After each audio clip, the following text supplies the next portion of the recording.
Hello, good afternoon, everyone. Welcome to session 5, Emerging Narcotics Challenges in India, Safeguarding National Security. I am Rajas Purandare, researcher at the Indic Researchers Forum, and I'll be your host for this session. It is my privilege to introduce the chair for this session, Commodore S.L. Deshmukh. Commodore S.L. Deshmukh is a retired Indian Navy officer with 32 years of distinguished service, a mechanical engineer specialized in both marine and aviation domains.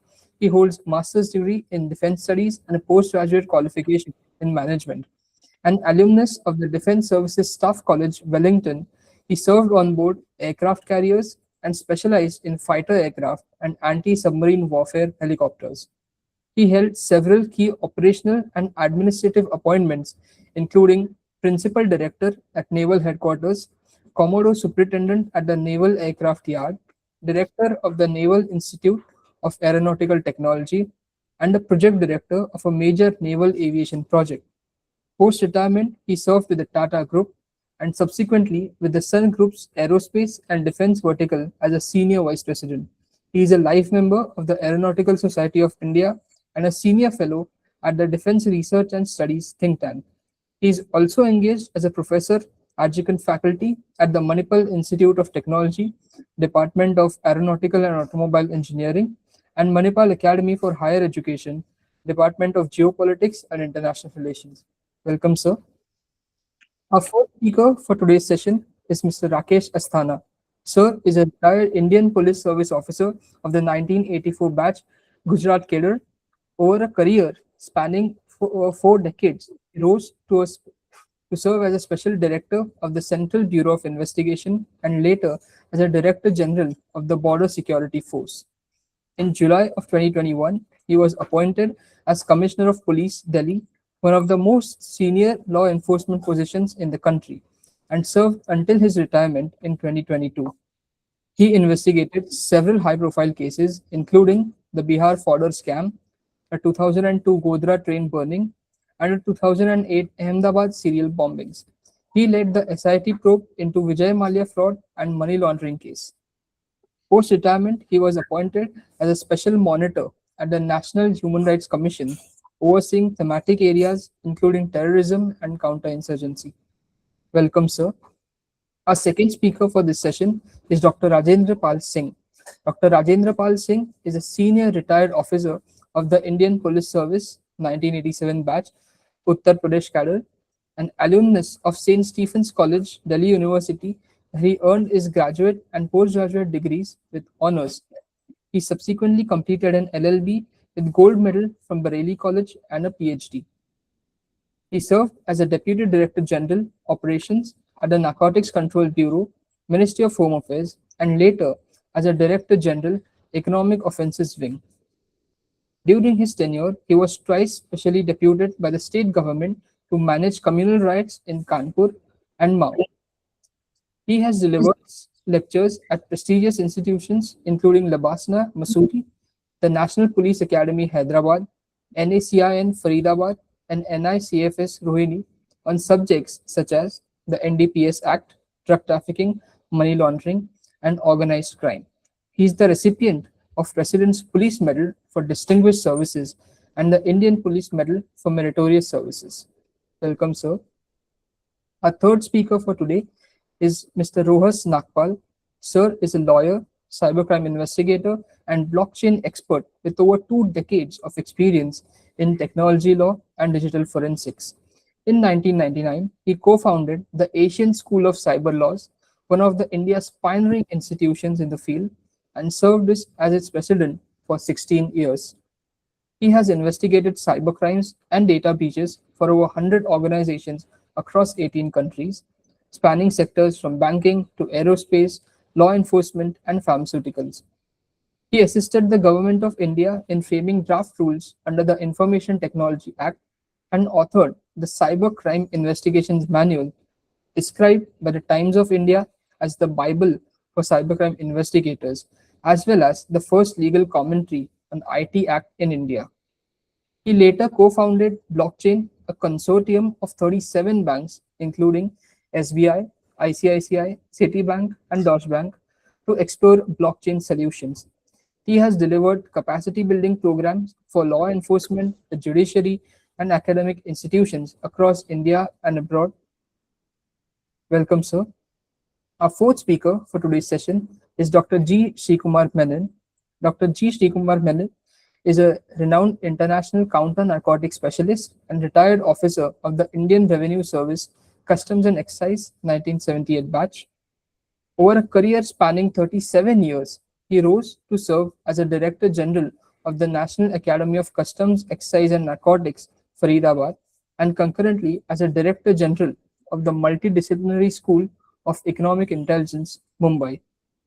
He holds an MA, LLB, and a doctorate in narcotics and psychotropic substances from Mangalore University and has been awarded management certifications from Maxwell School of Public Administration at Cycross University, IIM Bangalore, and ISB Hyderabad. He is a fellow of the James Martin Center for Non-Proliferation Studies, San Francisco, and has trained thousands of customs, police, military, and Coast Guard officers in India and abroad. He is author of the book Drug Trafficking and Intriguing Tentacles of Narco-Terrorism and currently heads the Center for Narcotics and Psychotropic Substances at Manipal Academy of Higher Education. Welcome, sir. Our final speaker for today's session will be Mr. Vicky Nanjappa. Sir is a senior Indian journalist and internal security correspondent with over 2 decades of experience. Born in Mediceri, Kodagu, he began his career in a district before moving to Bengaluru in 2004, joining Vijay Times as a legal correspondent where he first broke the Abdul Karim Telgi scam. He subsequently joined Rediff.com, where he spent 8 years extensively covering internal security affairs and Ministry of Home Affairs from New Delhi and Bengaluru. He has also contributed to One India, My Nation, Newsroom Post, Swarajya, and ABP News. Sir was first journalist in India to undergo a narco-analysis test, subsequently cited by forensic expert Padma Bhushan P. Chandrasekharan in his book The First Human Bomb. Sir was also the first to interview Faiza Otala, the wife of David Headley, the Lashkar-e-Toiba operative who conducted reconnaissance for the 26/11 Mumbai attacks. He has extensively covered the Uri surgical strikes, Pathankot attack, Pulwama attack, and Operation Balakot. Welcome to the session, sir. Before I hand over the session to the chair, I would like to tell the audience to please turn off their microphones and address all the questions in the chat box. They will be taken at the end during the Q&A session. Over to you, sir. Thank you so much, Rajesh, for the introduction, as well as introducing the panel of such eminent speakers. It's absolutely my honor and pleasure. Before I invite the first speaker, I would like to set the tone for this particular webinar. I'm grateful to Indik for giving me this opportunity to chair the session related to narcotics challenges in India and their impact on the national security. As we are well aware, the narcotic challenges are global, not only India. And as we go across or we do the study, the production of cocaine and other drugs has touched the newer heights. And the people who are involved into the trafficking of drugs or selling them, etc., have started using the dark web and other channels which are not easily identifiable, and they are creating a problem.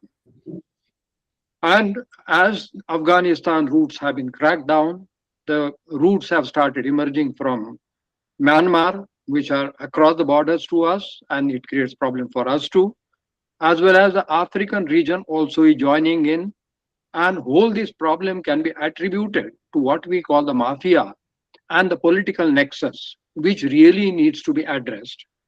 And for all of us to understand how it impacts our national security and what should be the measure to ensure that India does not suffer before of that, we couldn't have had any better panel to educate us on all this. It's my honor now to invite Rakesh Asthaana sir to deliver his address, and he will be speaking to us the illicit drugs menace, especially related to Punjab and Kashmir, and he will apprise us on the implications of that on our national security. Floor is yours, sir. Thank you very much. Thank you very much, sir. And I'm really thankful to the forum for inviting me here. Uh, I'll start with the well-known fact that India is a country which is geographically sandwiched between Golden Crescent and Golden Triangle. The majority of the drugs, say 98% of the heroin and methamphetamine, is being produced in these two regions and supplied all across the globe. Being a country sandwiched between these two regions, India suffer from not only smuggling of narcotics in our country from these two regions, but also used as a conduit for supply to the other parts of the world. And the mafia which operates this network is very powerful. As we all know, this drug trade generates a lot of money, and it encourages people to join the trade. I'm not going into the details of the mafia and the organized gangs which are involved in this trade. I just want to focus on the topic that how it is affecting our national security. See, on the western front, we have Pakistan. On the eastern front, we have Bangladesh and Myanmar. Borders, I mean to say. So far as heroin is concerned, it is being produced from the opium, and opium cultivation in Afghanistan and Myanmar is responsible for the maximum production of heroin for the world, and it is pumped into our country also. But with taking over of Afghanistan by the Taliban government, the uh, production of opium has gone down substantially. As per the World Drug Report, 95% production of heroin or cultivation of opium and consequent production of heroin has gone down in Afghanistan, and similar is the case in Myanmar. So now, because of this, the drug lords have shifted to the synthetic drugs, especially the methamphetamine. So far as eastern border is concerned, the methamphetamine is being produced with the help of the chemicals which are smuggled out of India as well as from China, and meth thus produced is pushed into our country through the eastern border, particularly Myanmar, and through Bangladesh into Mizoram and other parts of the country. The drug lords, which are situated on the northeastern front, are very closely connected with the insurgent groups who are operating in northeast. As per reports, the present problem in Manipur and parts of course, Nagaland, Mizoram, other parts are also affected, is attributed to the drug trade and the involvement of the drug mafia in fomenting this trouble in northeastern part of our country. So far as Pakistan is concerned, Pakistan is actively associated in pushing in drugs through the Western Front, Kashmir and Punjab.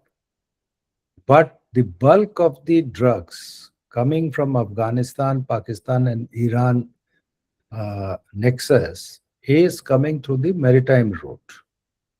And it is coming not only in India, but going up to Sri Lanka and African countries as well.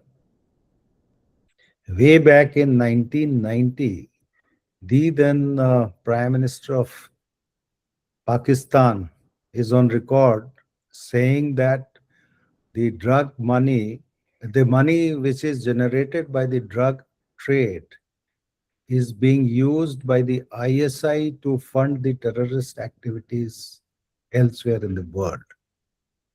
ISI is actively pursuing the uh, illicit narcotics trade or smuggling in India through the maritime route as well as the land route.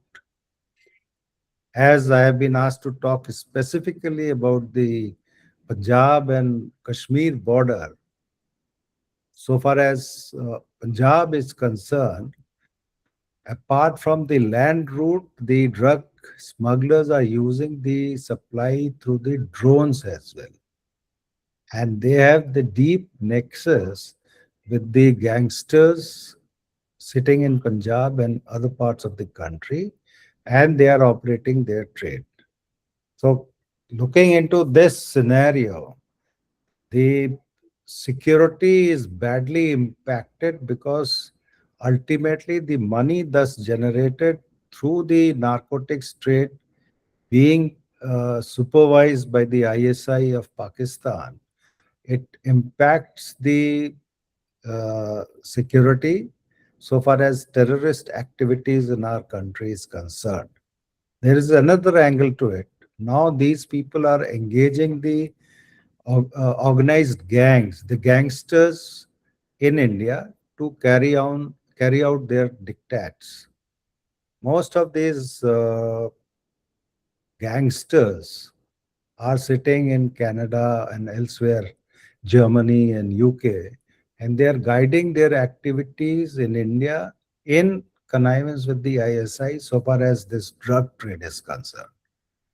The matter has become very complicated and very serious so far as the drug situation is concerned.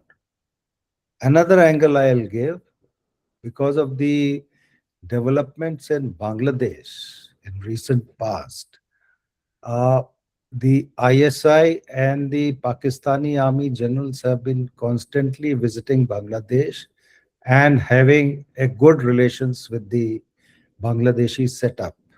After the recent elections, things may change, but over a year or so, year and a half and so, they have made deep inroads into the Bangladeshi setup amongst the fundamentalists.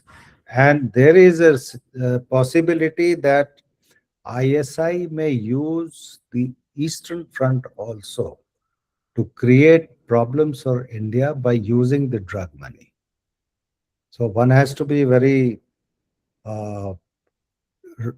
be prepared to deal with the situation. Drug is a borderless crime, and the money generated through the drug trafficking is tremendous. So it attracts unemployed youth in our country, it attracts the gangsters in our country, and it attracts the anti-national personalities in our country to a great extent, which in turn affects the national security. So this is my take on the topic which has been given to me. Thank you. Thank you so much for the absolutely to the point elucidation of the problem. And so, what genuinely concerns me, the 2 points which you pointed out, that the cartels from the Myanmar, Bangladesh, and the people from the Pakistan, Iran, putting the drugs into India through the maritime route and taking into consideration the vast expanse of the maritime boundaries what we have and the difficulties of locating the small dhows and the boats which come through with the drugs, etc. I think that is one aspect probably during question answer. If you could elaborate a little on the measures what need to be taken, I'll be grateful, sir, because that is the genuine requirement as of now. It is now my pleasure to invite the Rajender, sir, and he is going to speak to us on the synthetic drugs. As Rakesh sir has pointed out, the synthetic drugs is the much more bigger menace because these drugs are cheap so that you can increase the clientele who can buy those. But at the same time, these drugs are very potent where the overdosing can very easily happen. and psychological problems to the users can be of a very humongous nature. I am very sure that Rajender sir will elaborate on this and will educate us how to fight out with this menace. Thank you, sir. Floor is yours. Thank you so much, sir. Mr. Chair, Mr. Asthaana, sir, how are you? Fine. Nice to see you here. Same here, sir, same here. And very good afternoon to all the other speakers and the participants in this conference. Indeed, very grateful to the forum for having invited me over. Let me, before I really, I'm sure I'm audible. That's why Mr. Asthaana replied to my greeting. So, first of all, Mr. Deshmukh, let me just start with the harsh truth that, the pharma, precursor chemicals and synthetic drugs are not an emerging narcotic challenge anymore. The harsh truth is that it is already well established, well immersed, well embedded, and has been there for quite some time. The turn of the century from 20th to 21st century has seen a shift from plant-based drugs to synthetic drugs like MDMA, methamphetamine, tramadol, fentanyl, and things like that. And unlike traditional drugs, they are not cultivated. They are produced in small labs. They don't need big labs to produce all these things. And these labs may be established in urban areas, semi-urban areas, rural areas. And the harsh truth also is that today, in this world of internet and Google search, if you just search on Google how to make methamphetamine, you will have perhaps 100 ways to do it. They will throw up at least 100 ways how to make methamphetamine. And now, of course, with this era of AI also on us, they will perhaps throw up 1,000 more such ways to make methamphetamine. And at the heart of this problem, when we are having the synthetic drugs, is the precursors. There are about 31 precursors which are internationally controlled, maybe perhaps more now, because I left NCB in 2018. But the ones which really matter are three: ephedrine, pseudoephedrine, and acetic anhydride. So these are the ones which really create havoc with us. And the fact also is that India has a very robust pharma industry. It is perhaps the second or the third largest producers of pharmaceuticals in the world, which is tremendous. But that also means that there is a large availability of chemicals, which combined with gaps in monitoring allows for misuse and diversion.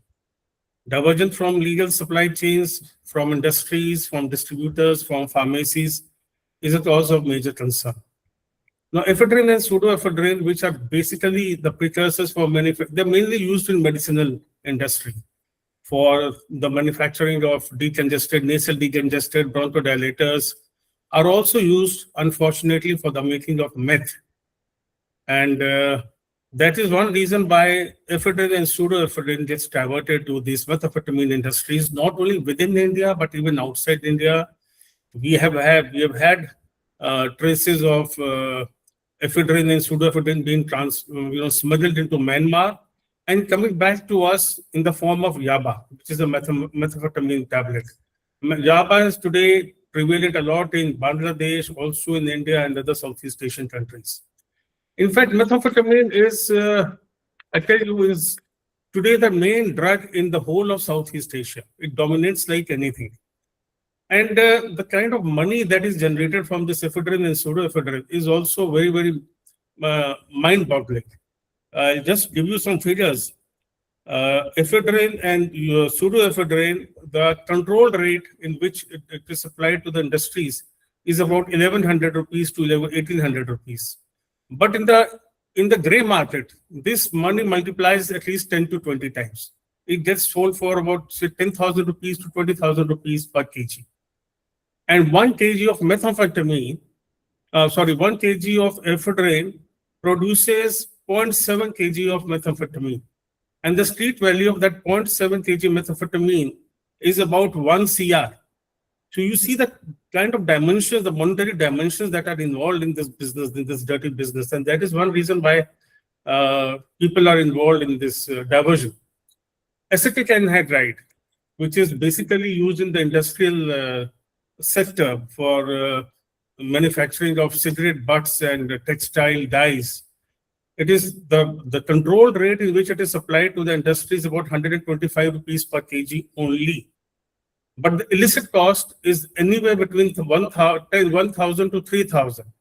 And if it has to get diverted outside of India, it will be perhaps shoot up by 10 to 20 times more.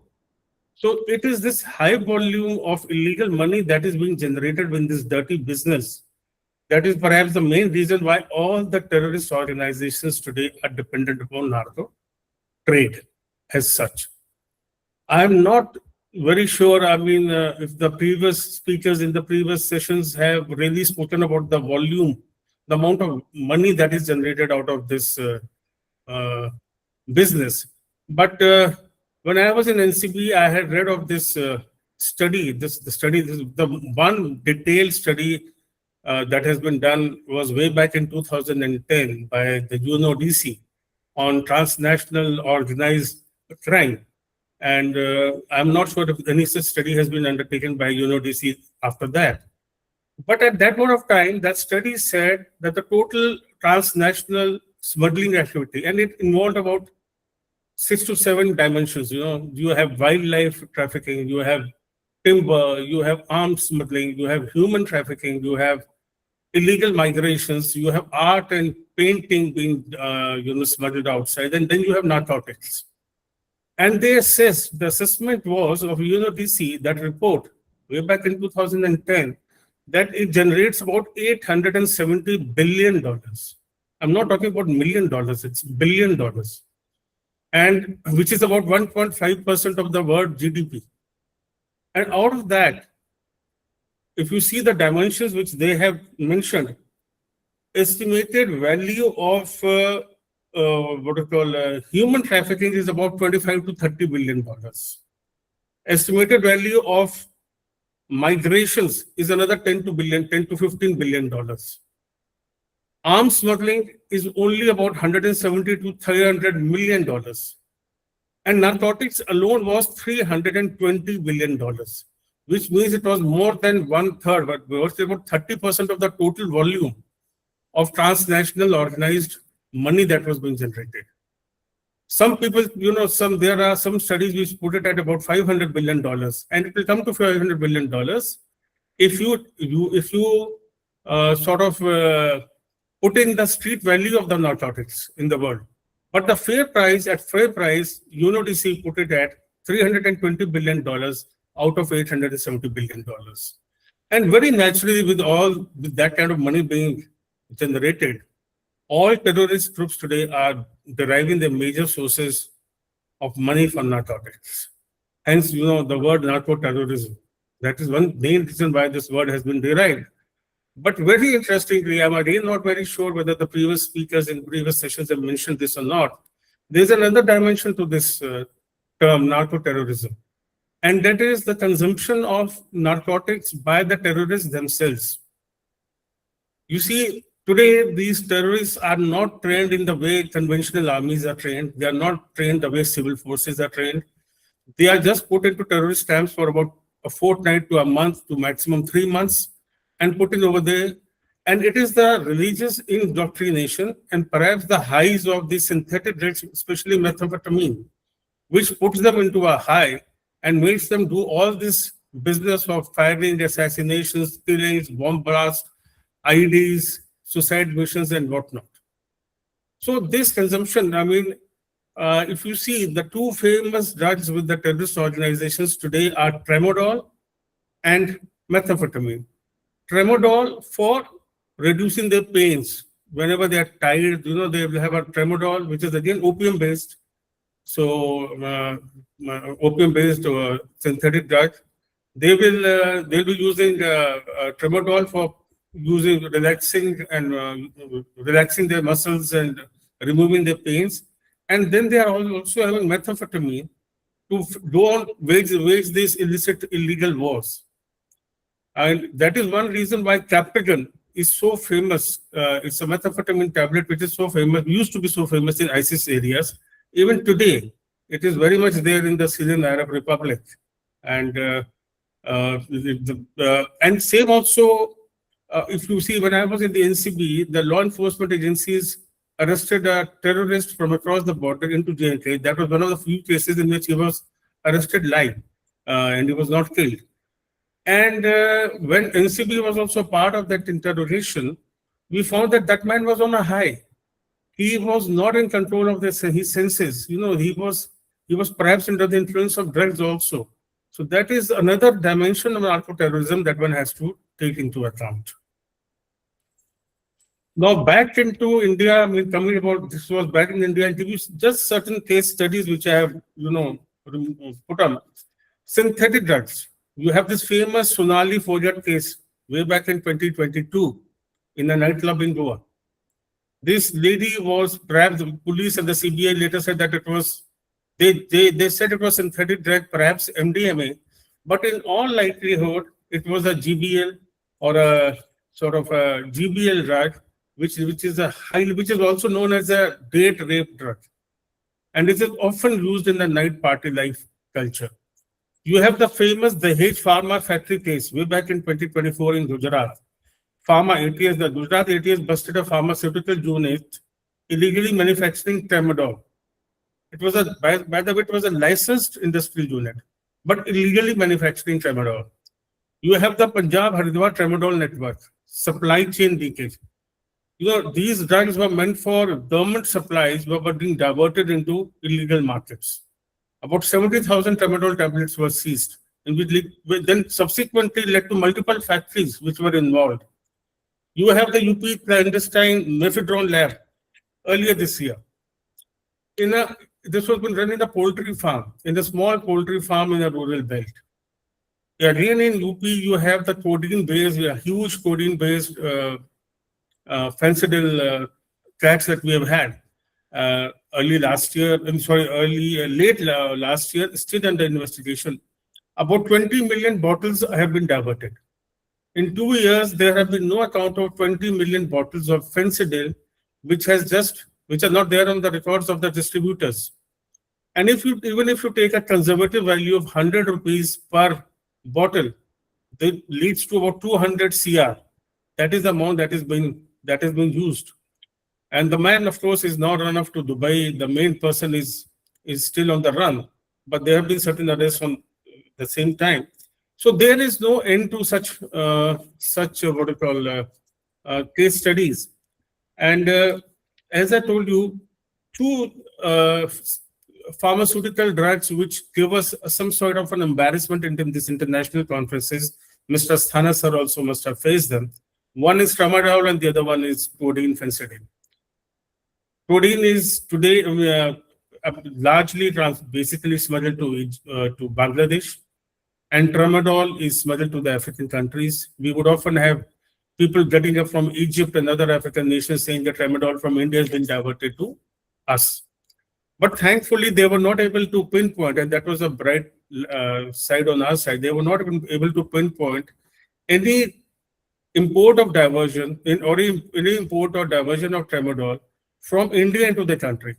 We would legitimately export them to some nation, and that from that nation it gets diverted. That was not our liability. I remember tramadol was not even controlled. It was not under the ambit of NDPS till as late as 2018, I think.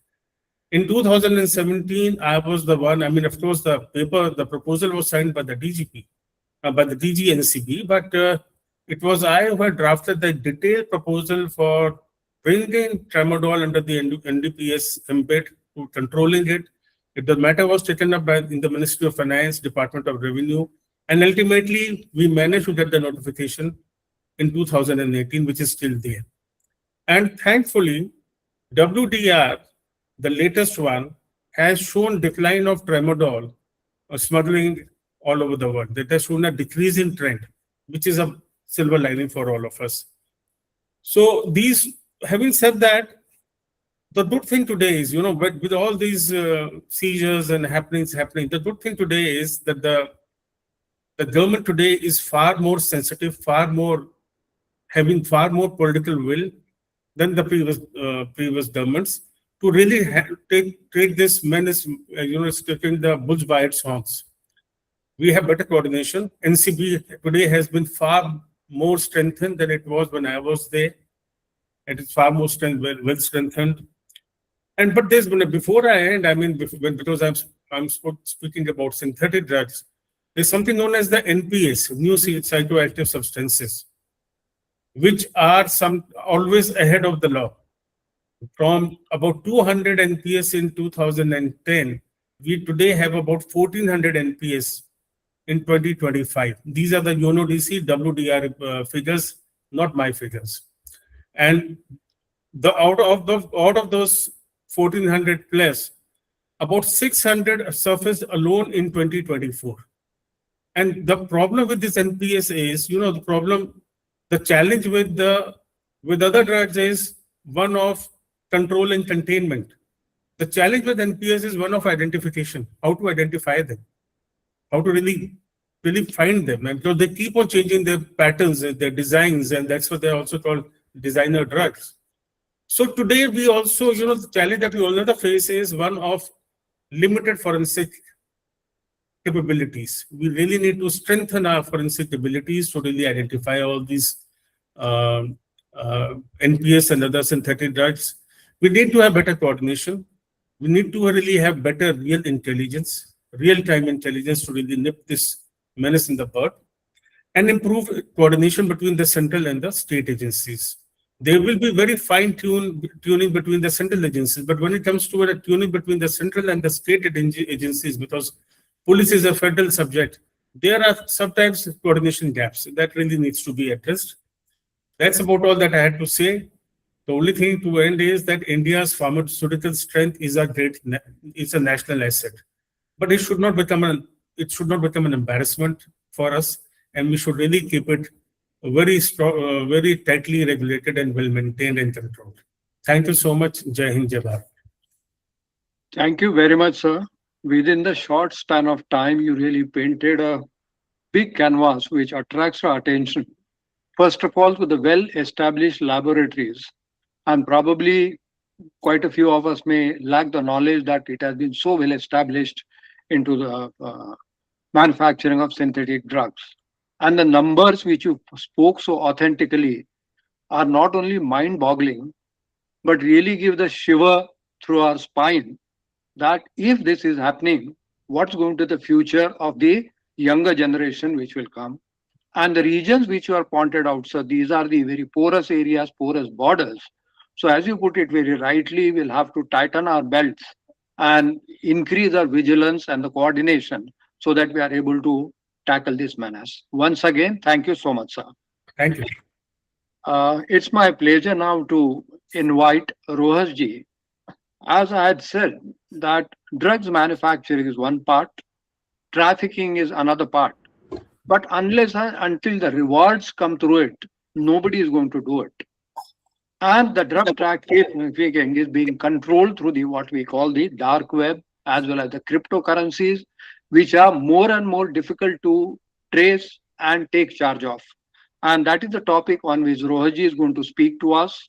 And I'm sure he will educate us on the dangers of the dark web as well as the cryptocurrencies and what measures India needs to take so that we are able to isolate us from the bigger damage which could do to our national security.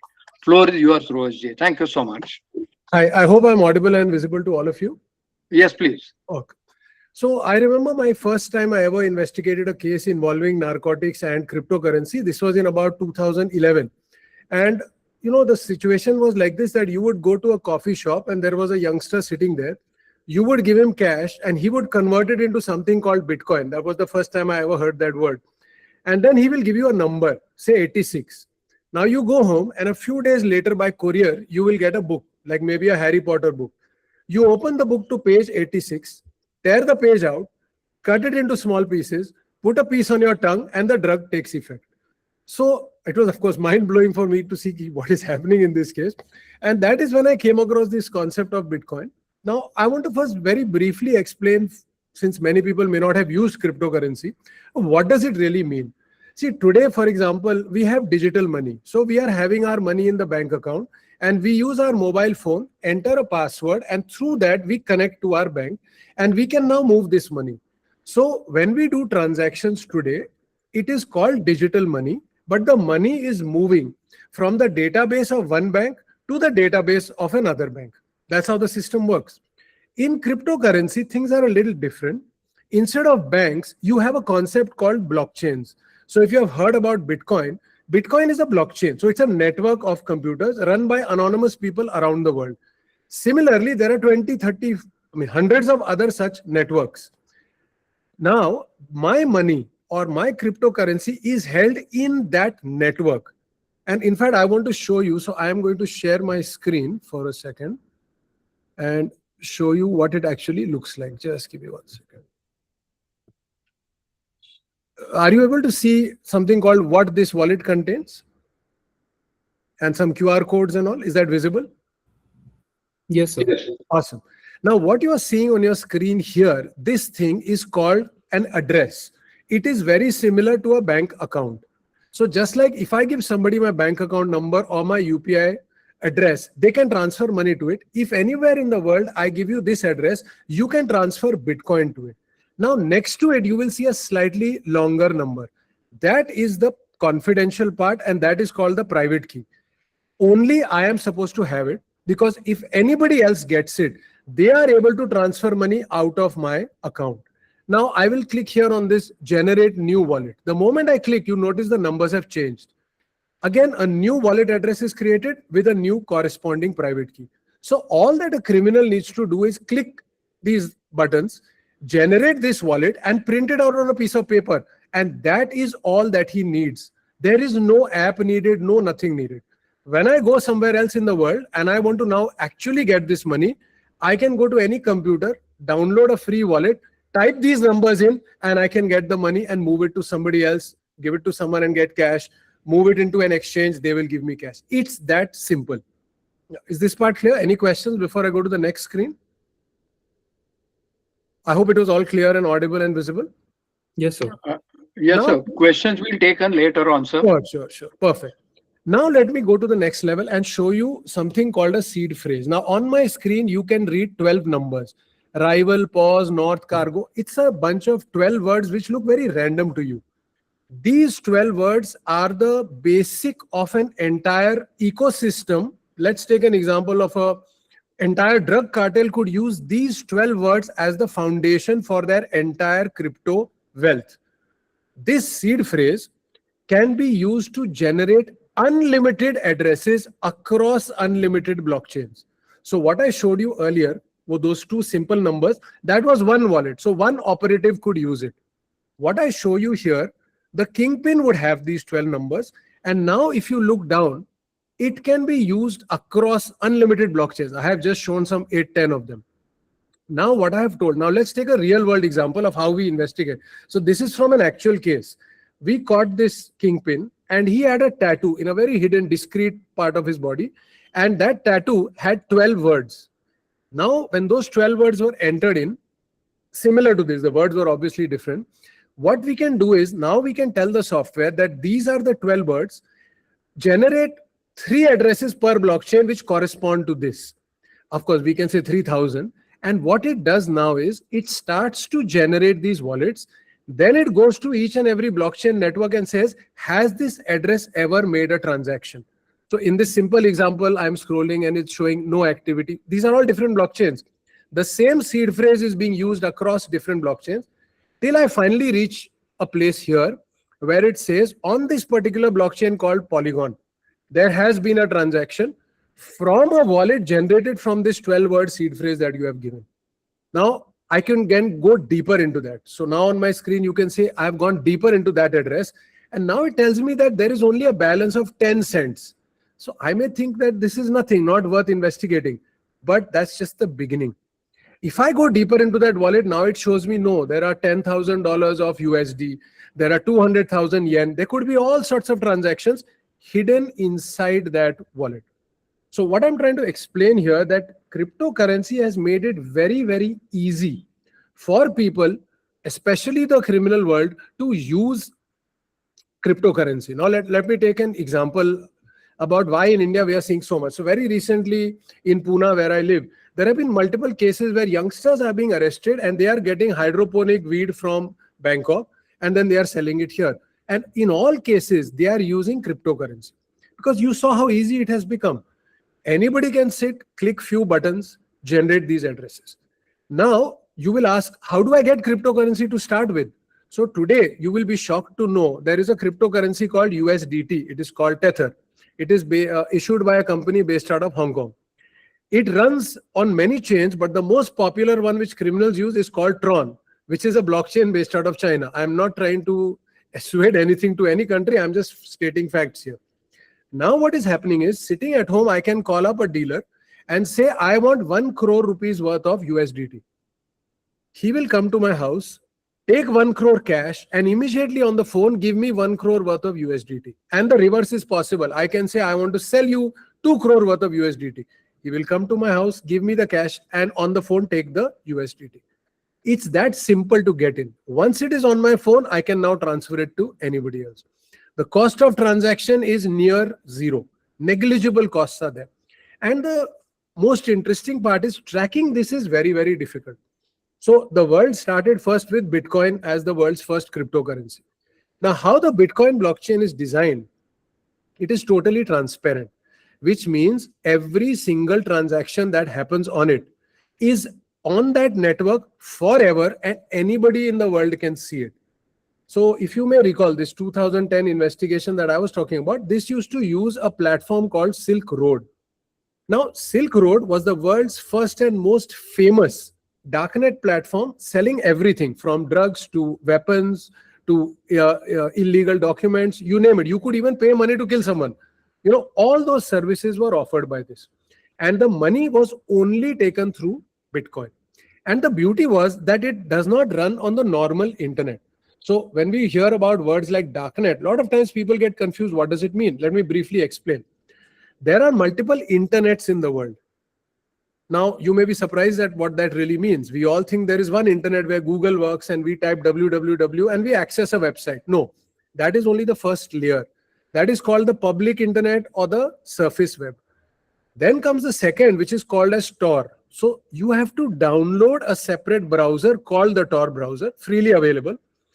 In Tor, most of the websites will not be .com, they will be .onion, O-N-I-O-N, the Pyaz onion.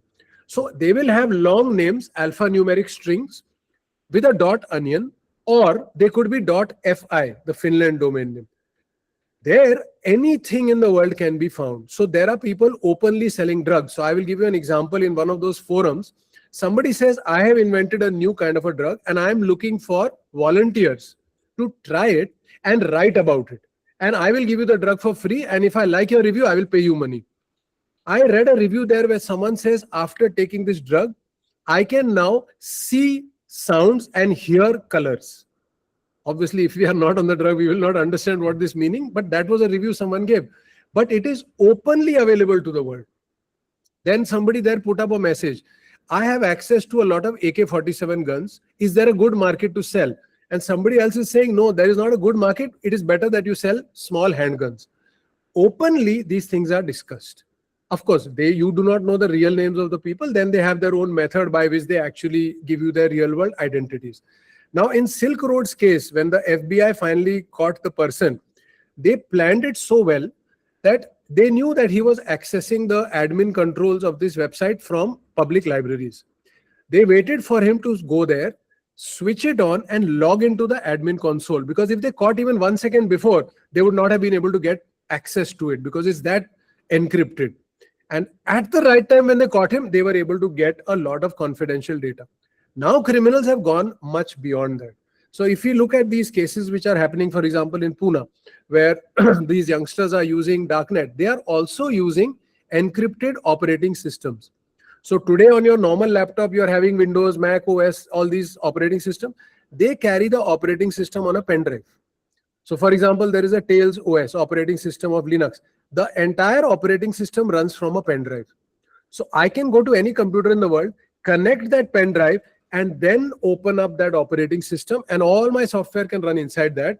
As soon as I'm done, I pull it out. No evidence is found in the laptop.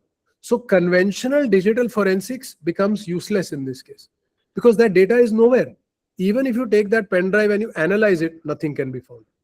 Encryption goes next step. I can have an encrypted pen drive. When you connect it to any computer, it will immediately say, no data found, format this pen drive. If by chance you click, it's formatted. You'll wonder what is this? But there's a special software that comes with it. Through that software, when I try to access the pen drive, it asks me for a password. When I enter the password, the pen drive opens and documents are found. But the beauty is there can be two different passwords opening up two different containers. So now imagine how a criminal would work. The moment he is caught, to prove to the law enforcement that he's not hiding anything, he will say, this is my password. The law enforcement enters it, documents open, and they are very normal documents. What nobody realizes, there is a second password. Only if that is entered, a separate container opens which has the real confidential data. So now he has got plausible deniability. The court also says, yes, he was cooperative. The moment he was caught, he gave the password.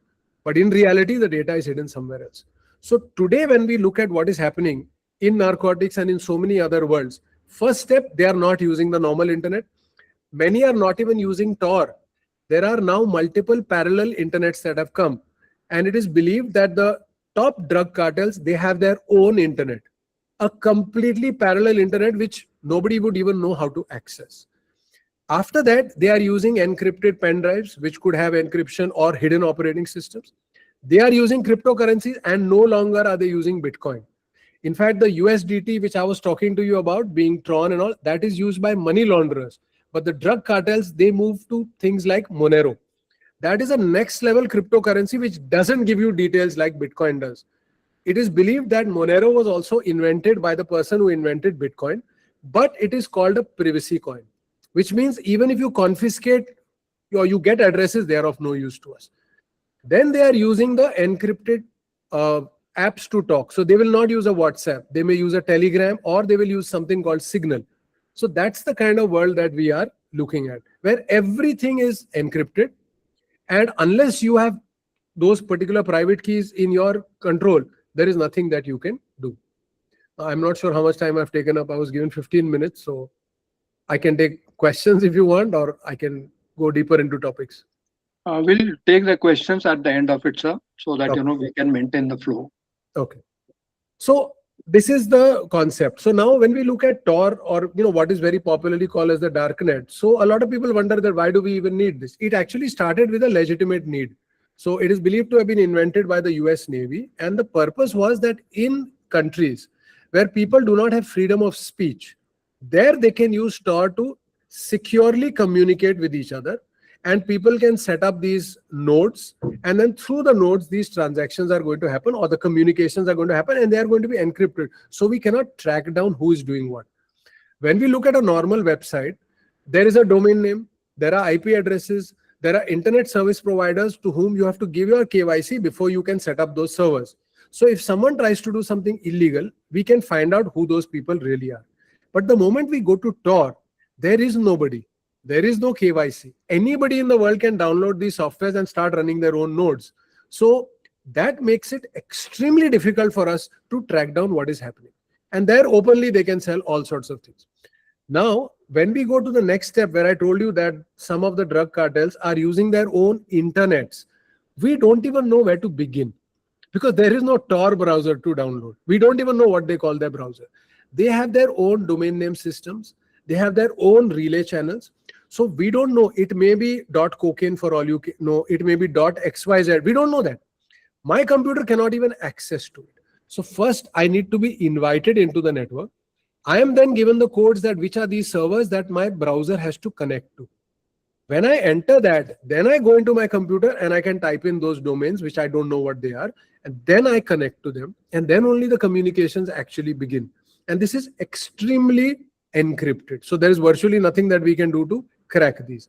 So a lot of the drug cartels we are beginning to see are moving on to that level of technology. Then comes what I just showed you, the seed phrase. Now this it makes it very easy for the criminals to set up an entire financial network which works globally. Because let me give you an example. So let us say we started with that 12 words. And by the way, it doesn't have to be 12. It can be 12, it can be 15, it can be 24. There are different protocols which are used. Suppose I am the person who is the kingpin. Only I know those 12. Now, using those 12, I can start generating these multiple wallets. Now, I can give one wallet to my person in country X, one wallet in country Y. In many countries like Dubai, it is very easy for me to give these cryptocurrencies to proper exchanges and get cash in return. See, because in many countries where, for example, in Dubai, where income tax is not really levied, there is no real distinction between black and white money because tax is not levied. So it is not unknown for people to walk in and out with a large amount of cash. So now imagine I have this key. I walk into the key to a exchange. I give them my crypto and they give me cash and I walk out. Virtually no evidence is actually left anywhere. And this works globally. Exchanges like this exist in almost every country of the world. In countries like India, where there are slightly stricter laws, so we have the FIU, which says that all crypto exchanges must register with me. And then if I give them any notice that, we want to know about this transaction, they cooperate. But the problem is, it is only the legitimate exchanges which will register. What about the illegitimate exchanges?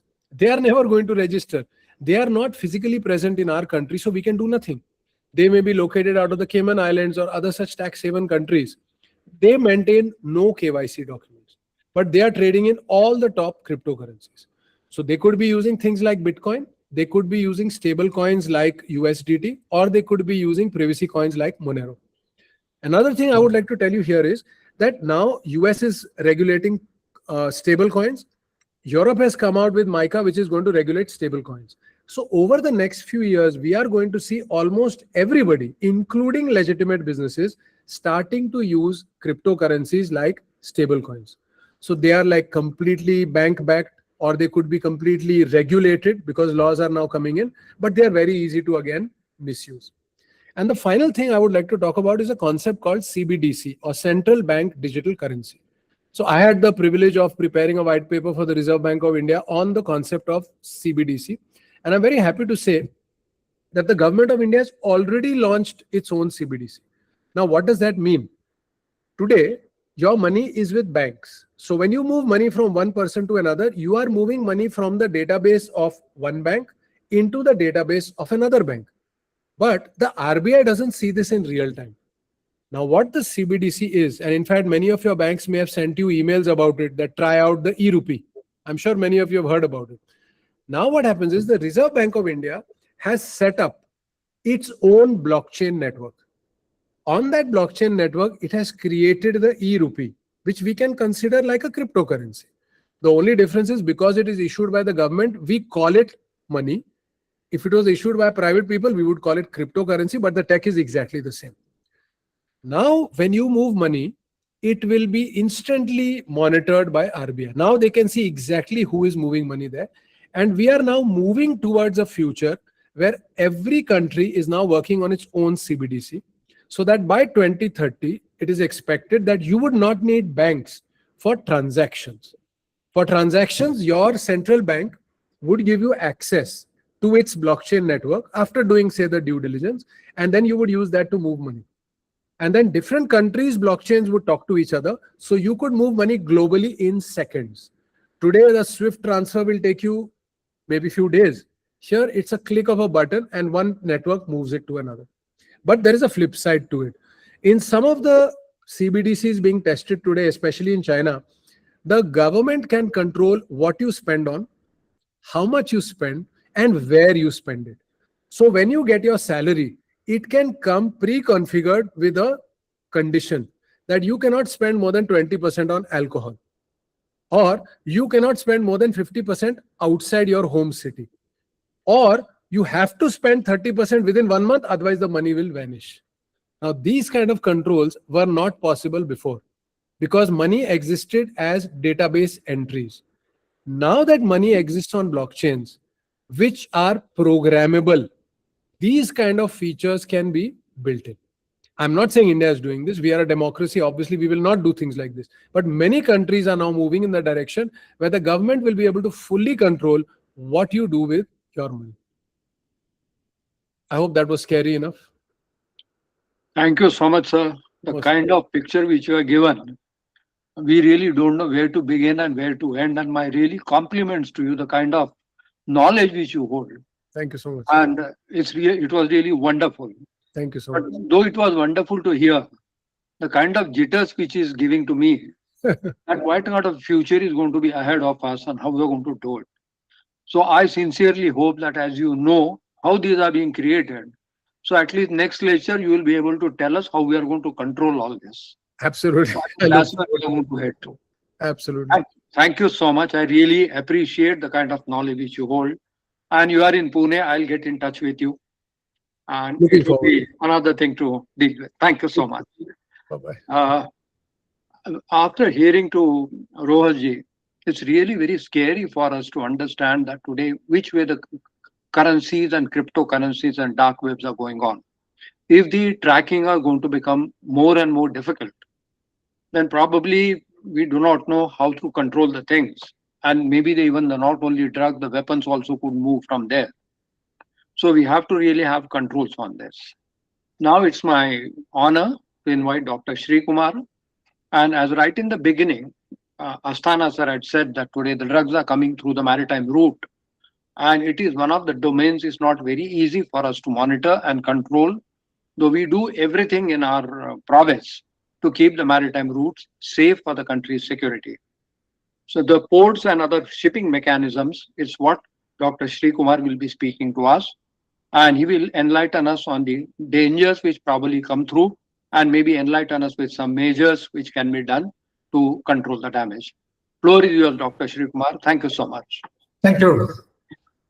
Greetings to all my distinguished co-panelists and my learned audience. At the outset, let me thank Managing Director and founder of Indirect Research Forum for inviting me to this very learned meeting. I would be showing a PowerPoint presentation for better understanding. Over the past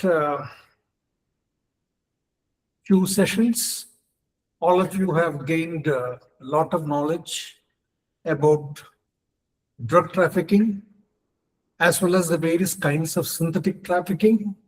And we have also heard about the Golden Triangle and the Golden Crescent. Now, when we talk of trafficking by land or even trafficking by air, we need to remember one thing, that the quantities are always very small. A passenger coming by air, he can bring in a maximum of 1 kg to 1.5 kg. Never more than that. You would have seen all the seizures taking place. Similarly, land-based movement. What do you mean by land-based movement? For example, let us say, to take the previous speaker's deliberations, any consignment coming from Myanmar to India. Again, the maximum that we can expect is around 2 to 3 kgs, nothing more than that. Something coming from Pakistan, being dropped by drones, or even across the border, smugglers bringing in. Again, maximum 2 kg. Beyond that, there is nothing. But when we talk about the maritime dimension, we are talking of an entirely different concept, and we are going to talk in terms of thousands of kilograms. So you can imagine the kind of trafficking that takes place in the maritime dimension, totally different. There is no comparison at all. Next slide, please.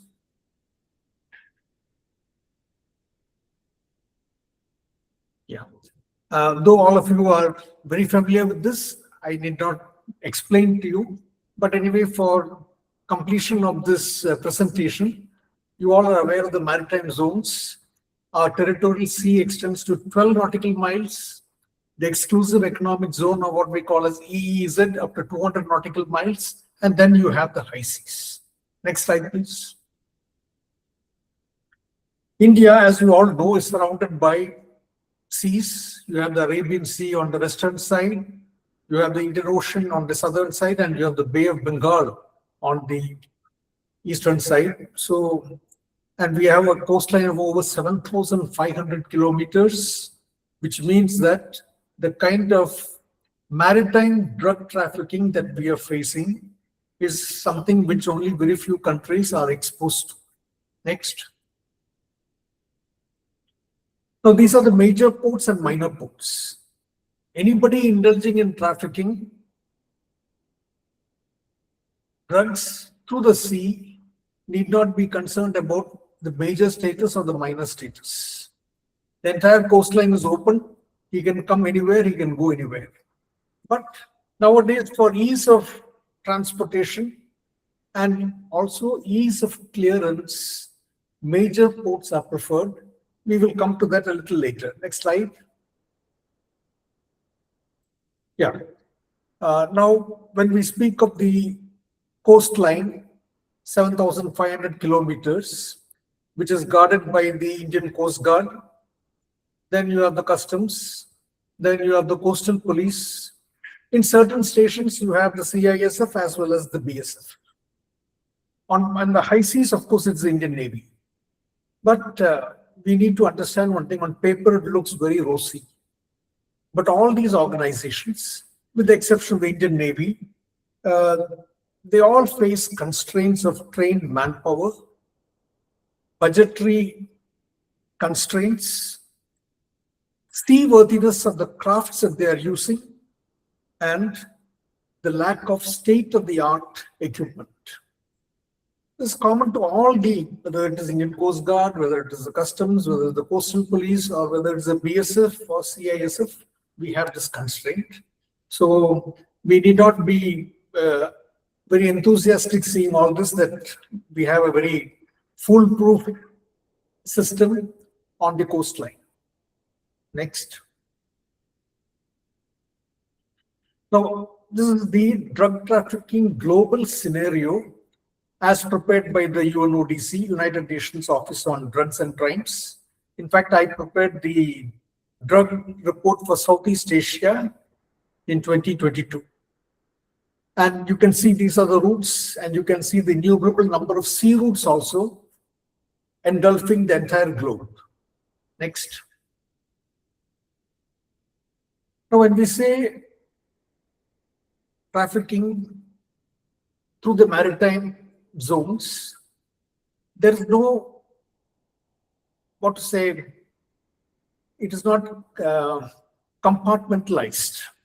When you say drug trafficking, everything happens along with that: arms trafficking, human trafficking, and of course trafficking in what you call CRBL materials. Next slide, please. Money laundering, cash is also coming in. Next. CBR. So these are very dangerous things, chemicals, biological, radiological, and nuclear weapons. So these are also coming in large numbers. And of course, we have trained personnel there. And so far, it's very, I would say, very, very minimal that has been detected. Let us hope we don't have to face any kind of very deadly consignments coming into the country. Next. Now, what are the burning issues? Next. Drug industry and drug enforcement are now international in dimension. So we are not talking about, smuggling like, liquor trade or some other banned items going from state to state. We're talking of country to country. And it's very easy. We don't talk of, drugs coming in from Mexico to India, or we talk of drugs going from Myanmar to America. So it is international dimension. And anti-narcotics drive is labeled as a war. Please take note of this terminology which is being used. It is war. Nobody says, see, you don't say that we are going on a liquor trafficking war. But for drug trafficking, you use that label war very deliberately. Trade and consumption of narcotics is an act which supports terrorism. Therefore, a war against drugs is a war against terrorism. The armed forces of many nations are therefore being used to protect state boundaries from the trade in narcotics. See, no other item in the world is for you have the army or the navy handling the anti-narcotics front. But this is very peculiar for this trade alone. So that will give you a more deeper understanding of the maritime dimension. Drugs finance all terrorist movement across the world. There is no, see, now it's like a self-financing venture. You start a terror foundation, who's going to give you money? Once upon a time, many intelligence agencies used to fund it. Nowadays, that is not available. You have to find your own resources, and drug trafficking is the most lucrative. Next. Global narcotics trafficking intersects with a vast array of security issues, ranging from war and terrorism to human trafficking, drug trafficking, and national stability. Drug trafficking brings along with it multifarious security issues and challenges, notably an intricate network of actors across various levels of handling narcotics management, which in most instances extend to foreign jurisdictions. To explain to you, for example, any narcotics movement in India, we will find the media as well as the official sources saying that it has been backed by ISI. The handlers are based in Dubai, and so on. So it means that whenever we talk of narcotics trafficking, immediately it has a dimension of international drug trafficking. Politicization of the fight against drug trafficking by leaders from across the political divide creates insurmountable legal and political problems. Now, as you would have seen of recent origin, many of the big mega seizures that have been made,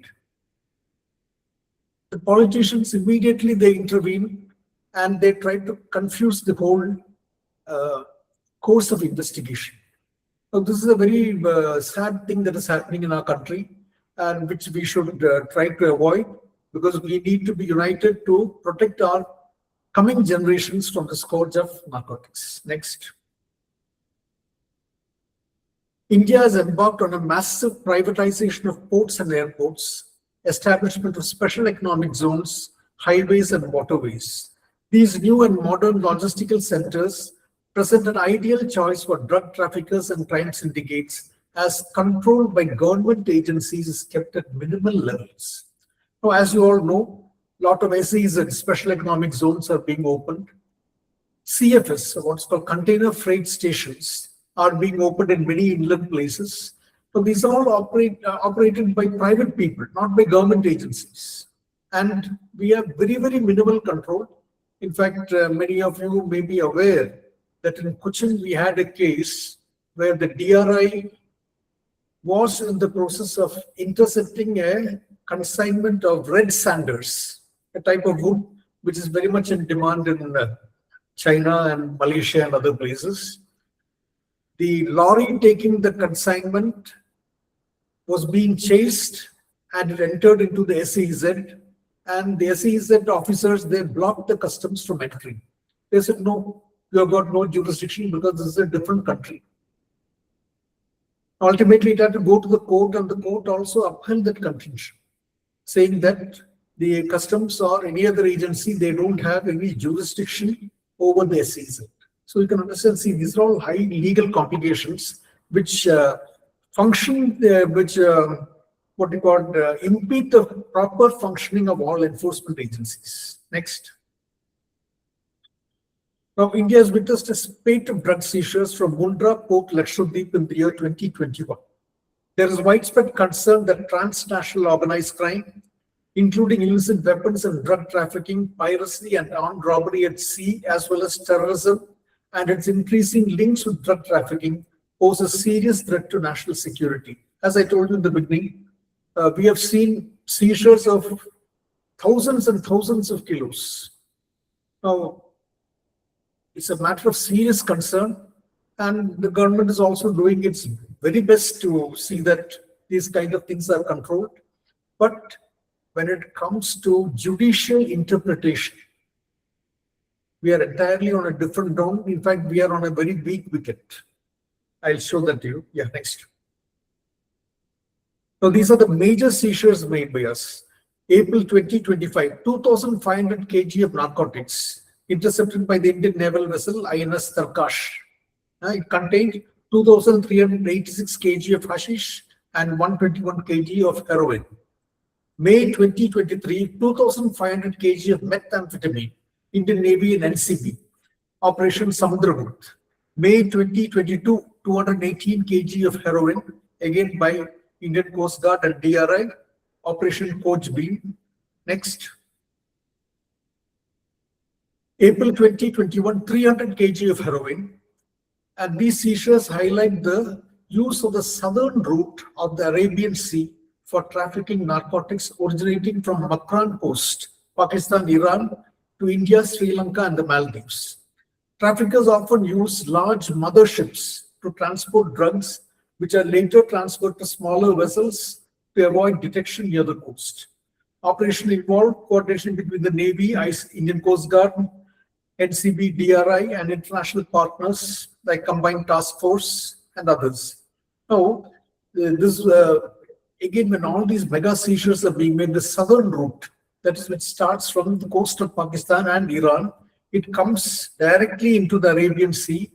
It goes down all the way very near to Lakshadweep and goes all the way down to Malé, from where it is again transshipped to various parts of the world, including a major destination is Australia. Next.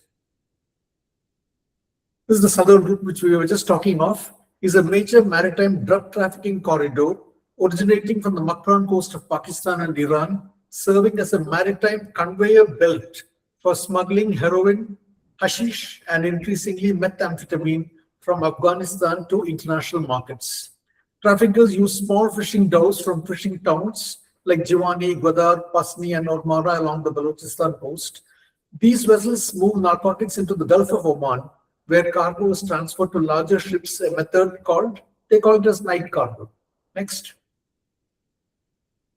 Now, this is how it is.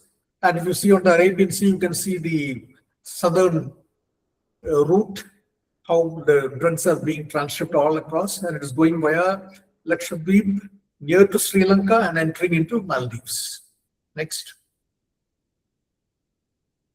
Now, in the sea, we were talking about the maritime dimension.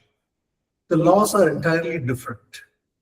So when we say Arabian Sea, it doesn't mean that the Indian Navy can go and catch any ship from there and then take action on them.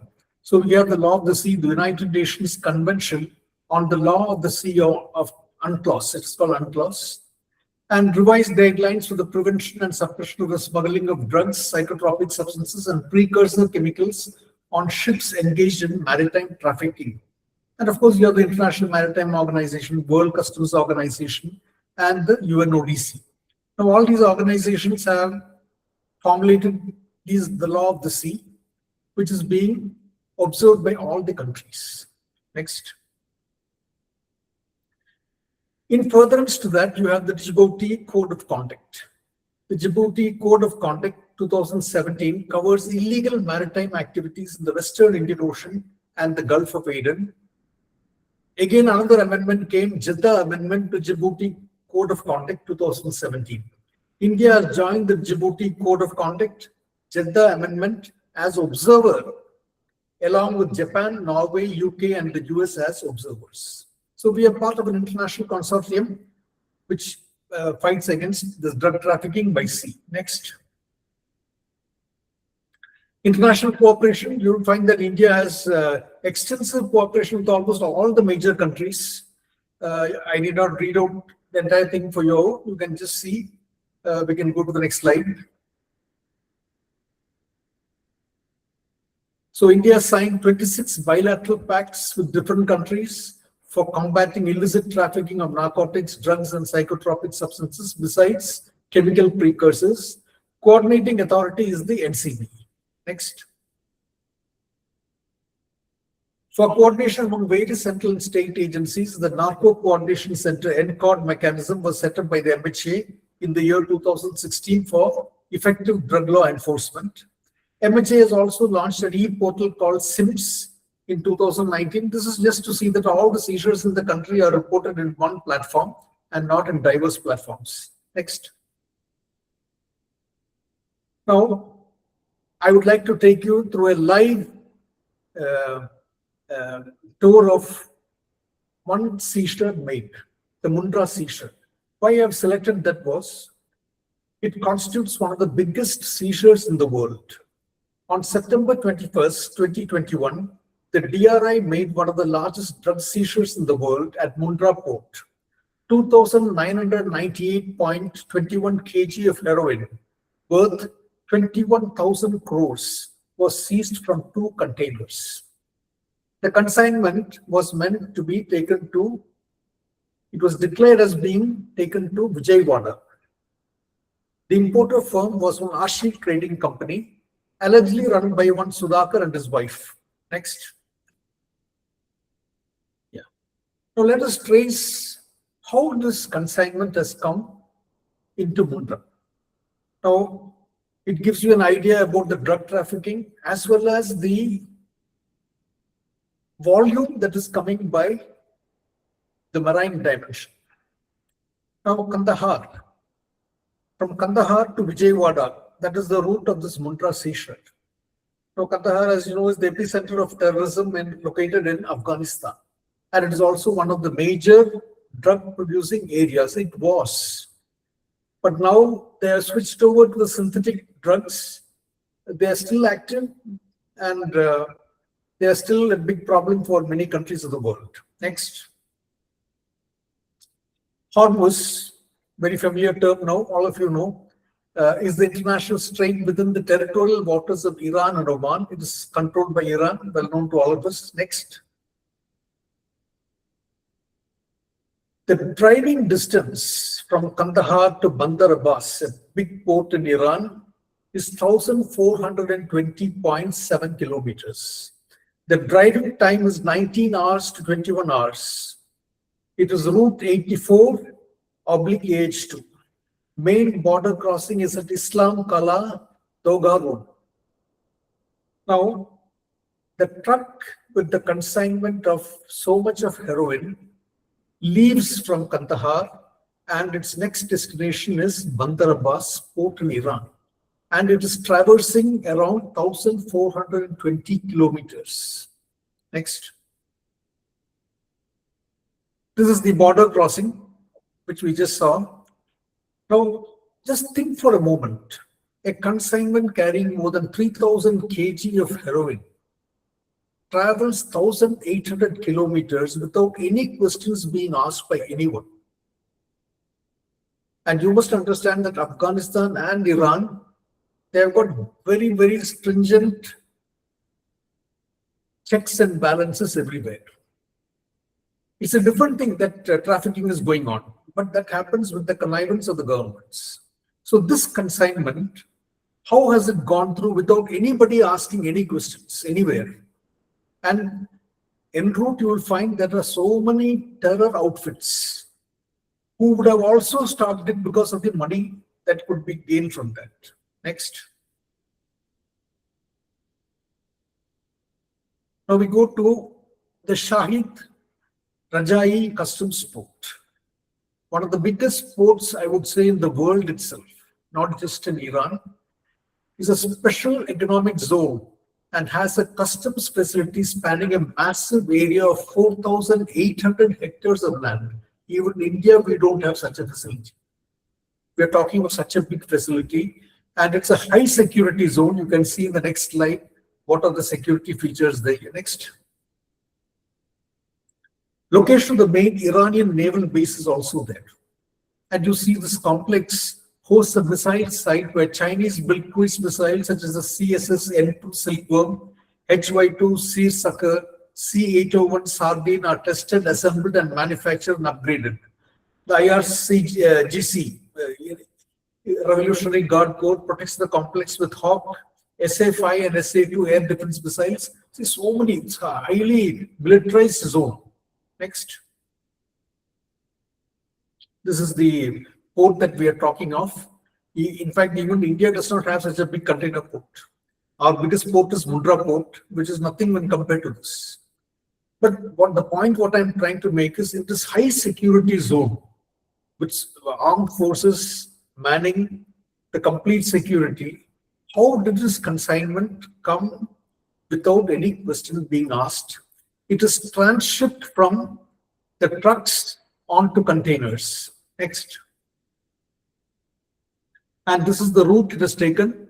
From Kandahar, it has come all the way to Bandar Abbas, and from there to the Strait of Hormuz, it comes directly across the Arabian Sea, and the destination is Mundra port. Next. Now, Arabian Sea is a different ballgame altogether. 47 countries, combined maritime forces of 47 countries are patrolling the area. It is densely patrolled, but they have their limitations because they cannot apprehend or go and search a ship which is flying colors of a country.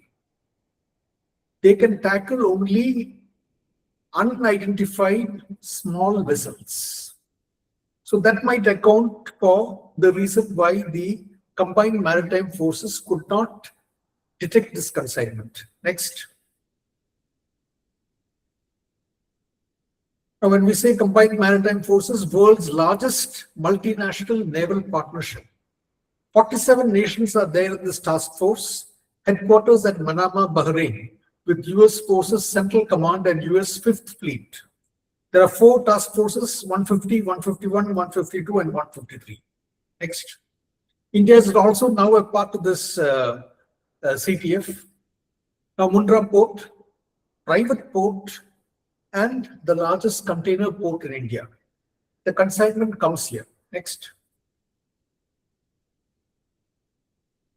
Now, in the instant case, like I told you in the beginning, the consignment was supposed to travel from Mundra all the way, traversing 4 states and coming to Vijayawada.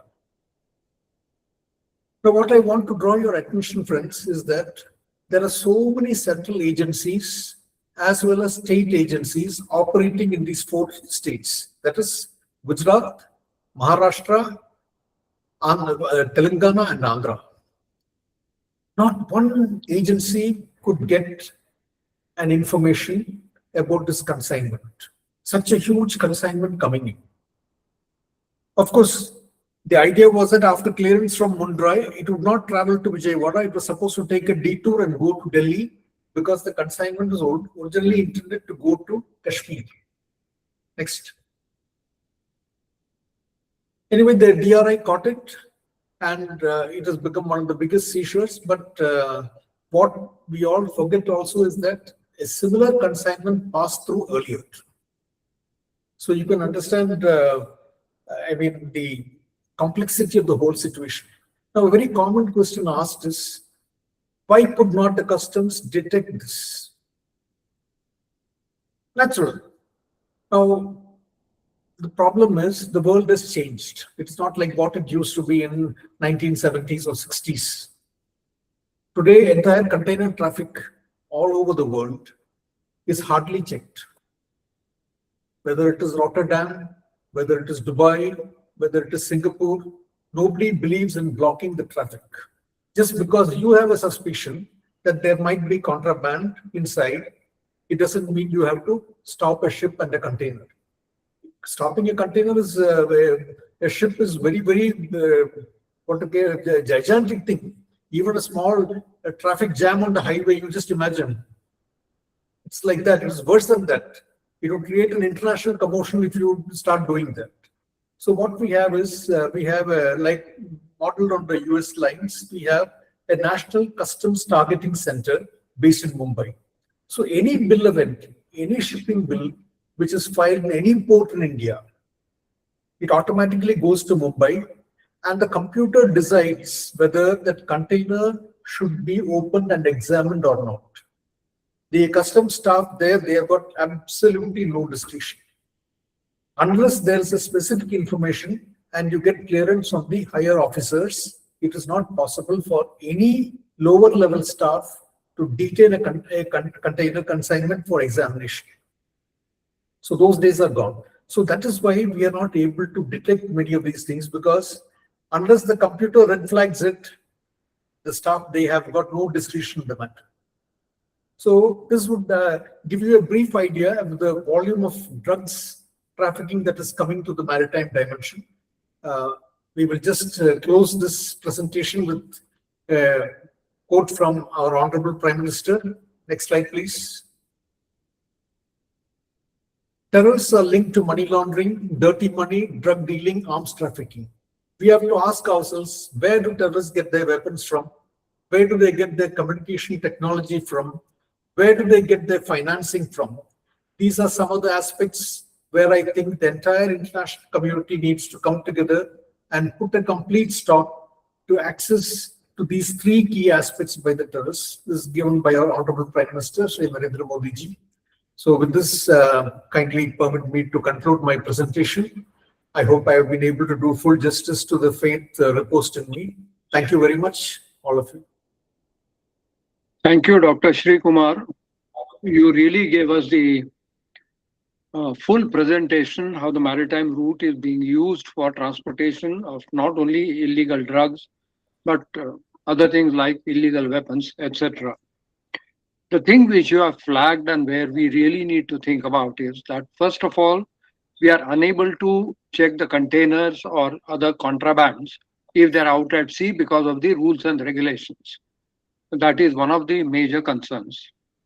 Second concern which you have flagged is that if the truck enters into the EEZ or special economic zone, then probably we don't have any control over it, which probably there is a requirement for the change the regulations. If the customs is chasing a truck and if it breaches the boundary, I think there has to be some discretion available with the customs and the controlling authorities that at least such a container should be able to, means it should be subjected to the search.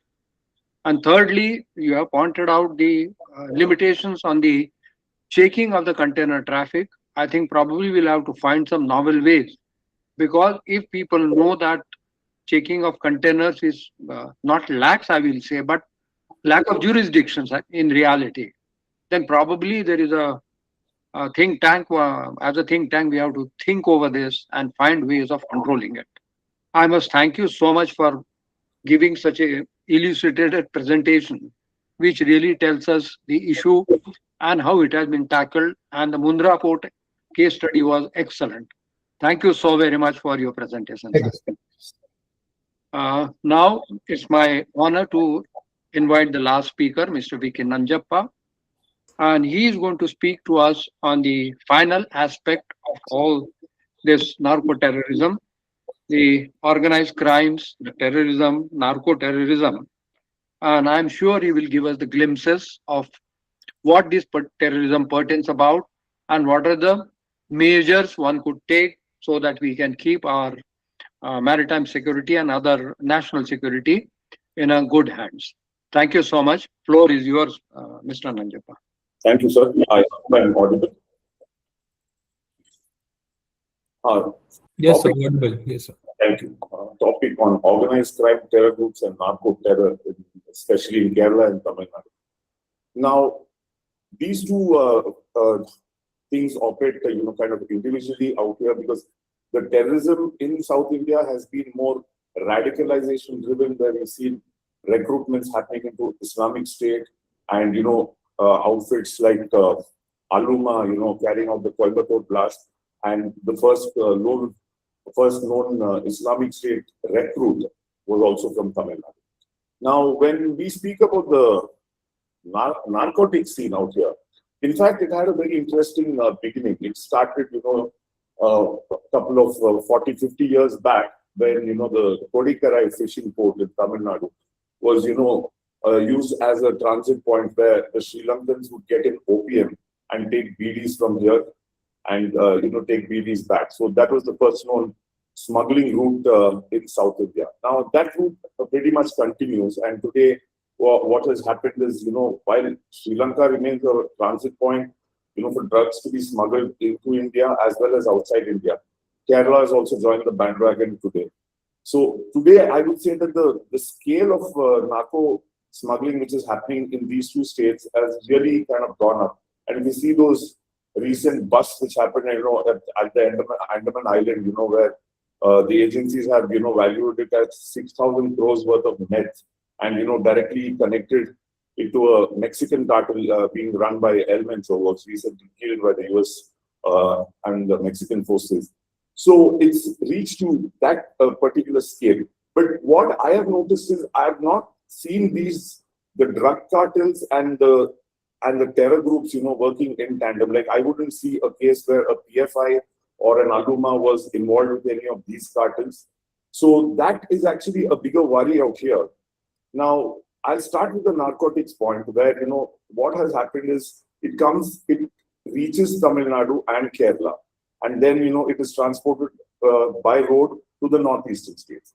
And then there is the other consignment also, which comes and lands in Andamans, which again is, transported to several centers in South Asia and Thailand, because the meth which is being produced by the Mexican cartels is of very high value, and hence it has got a huge demand in all these countries. So that particular thing which comes in, it reaches northeast.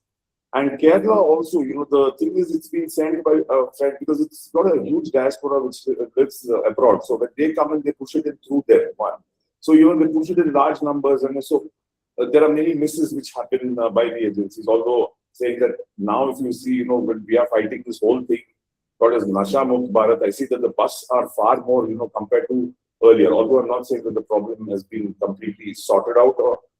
So that's what has been basically on this front, when we call as more demand for, meth, which has, increased now. And there's been instances where, how Kerala caught on to this whole thing was, I think once a trawler dumped all the meth into the sea because of the fear of getting caught by agencies, and then some locals picked it up, and it was sourced by some people in Kerala, and that's how that it found a market.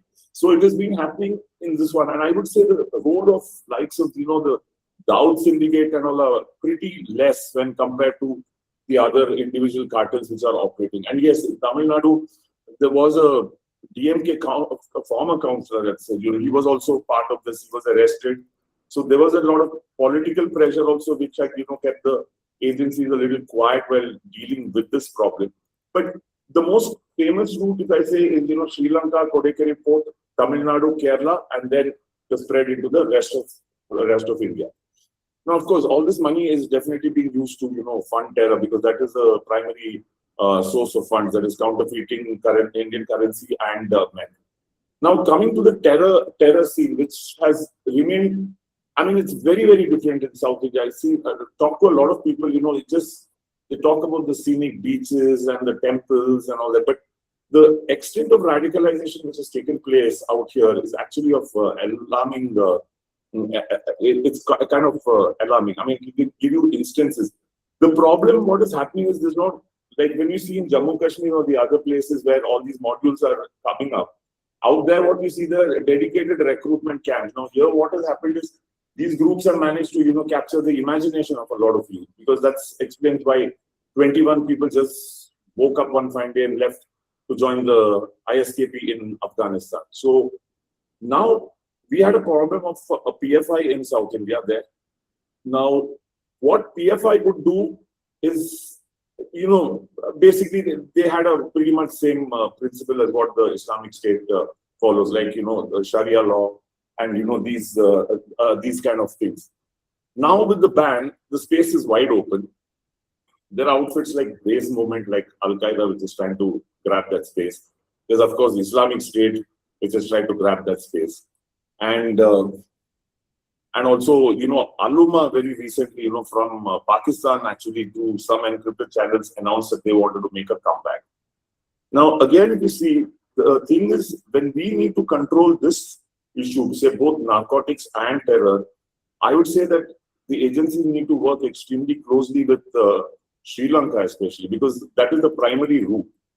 Okay, and Pakistan had also made one very failed attempt to set up a module in South India, when they were operating out of their embassy in Sri Lanka. So if you see the coordination between the two countries when it comes to both curbing narco smuggling as well as curbing radicalization and terror. Interestingly, there was a report once which said that, even LTT was trying to make a revival, and they were trying to, tap into some of these routes, but that was a completely failed attempt. That never happened.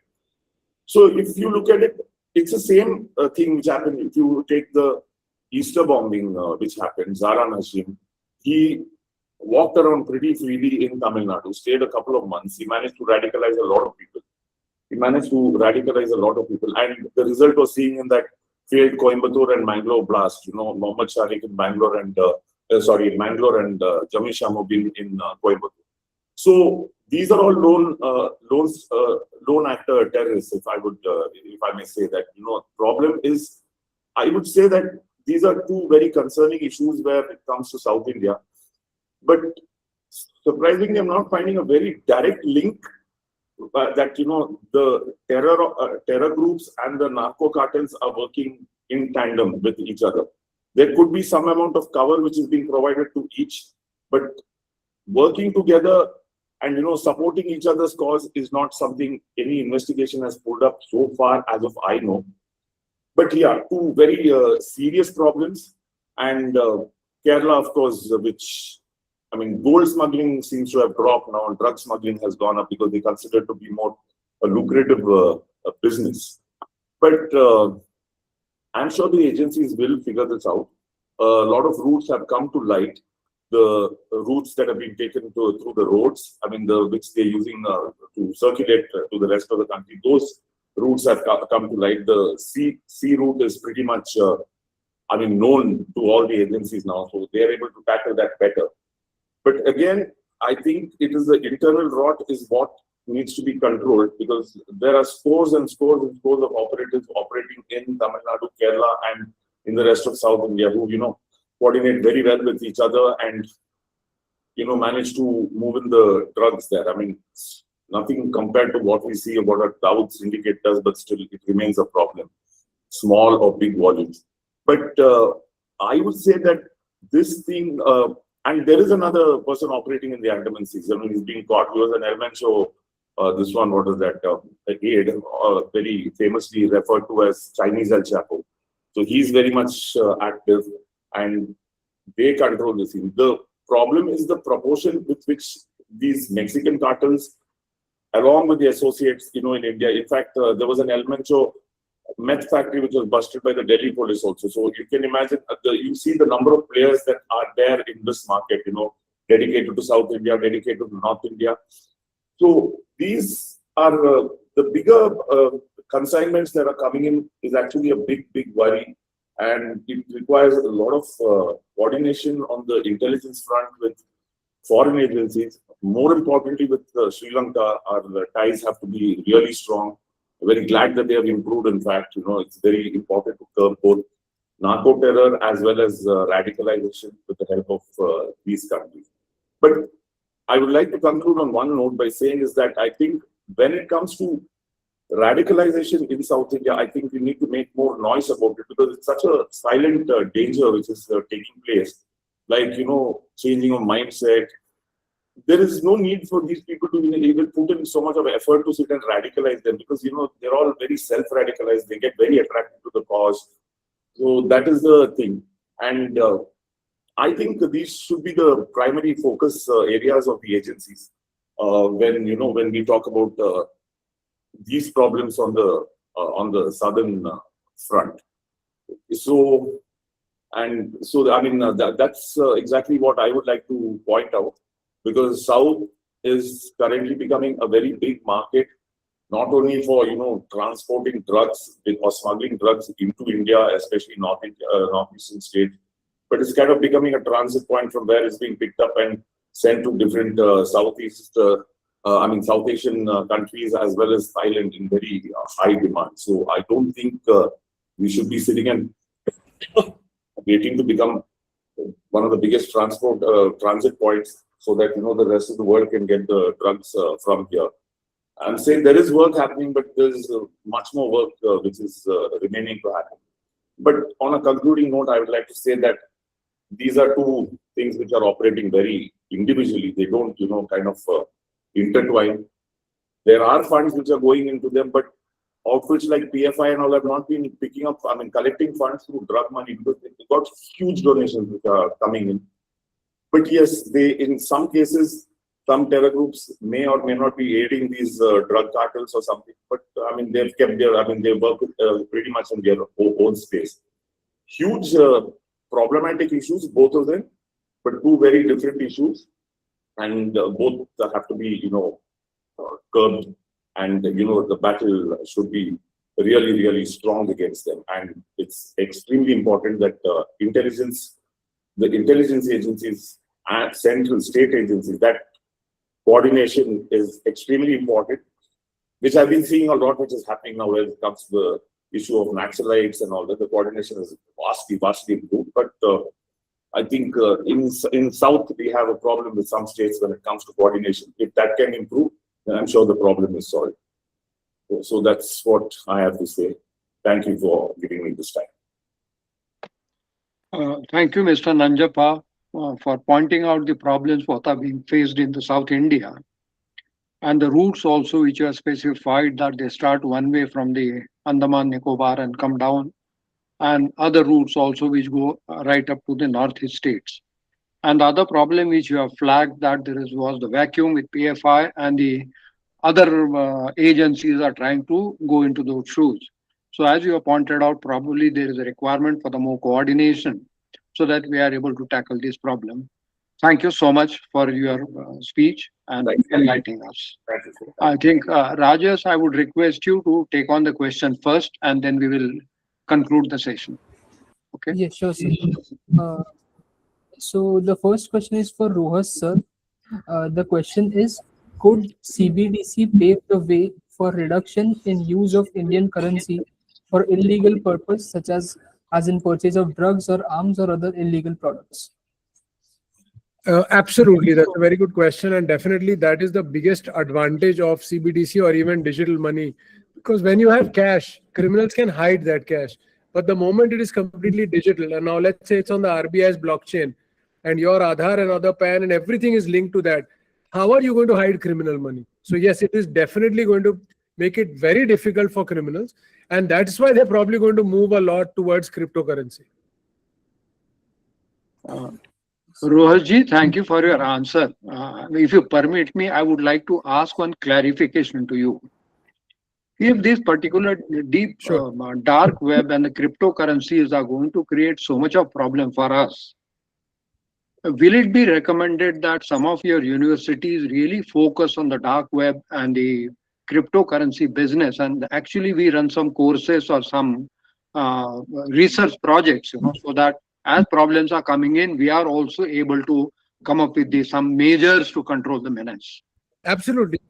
And if that is possible, I think I'll request Indirect to make a recommendation that we should start some official courses so that we could take it through. Thank you so much. Most welcome. Rajesh, next. Yes. So there's another question to Rohas, sir. What would happen if the Indian currency is used to buy dollars and thereafter use those dollars to buy Bitcoin? Could this be a drawback to CBDC in curbing illegal activities? So what we have to understand is, on CBDC, doing an illegal activity is next to impossible, because you are directly KYC'd into the system. So imagine it is like cash with a KYC attached. So using CBDC for crime is 99.9% not going to work, which is why you will find people using the Indian rupee to buy US dollar backed stable coins. So even today, when we see what is happening, the most popular cryptocurrency used by criminals is Tether, which is a US dollar pegged stable coin. One very important point is, it is not backed by the dollar, it is pegged to the dollar, which means the company issuing it says, I will always redeem it at $1 equal to 1 USDT. But I do not have full amount of money lying in USDT in my bank account. I have taken that money and invested it. And you'll be surprised to know that most of this money is invested in Chinese companies, commercial and other documents. So they've lent this money to Chinese companies, and against that, they are issuing stable coins, which are being used in huge numbers in India. I hope that answers your question. Yes, sir. So yes, coming to the third question, sir. There are numerous active borderless dark web forums. Do we have a dedicated monitoring framework These forums have a lot of intel regarding the production and supply chain intelligence can be gathered out of them. So this question is addressed to Rakesh sir and Rohas sir. Can you repeat the question, please? Yes, sure, sir. There are numerous active borderless dark web forums. Do we have a dedicated monitoring framework? And these forums have a lot of intel regarding production and supply chain intelligence gathered out of them. So your views on this to Rohas sir and Rakesh sir.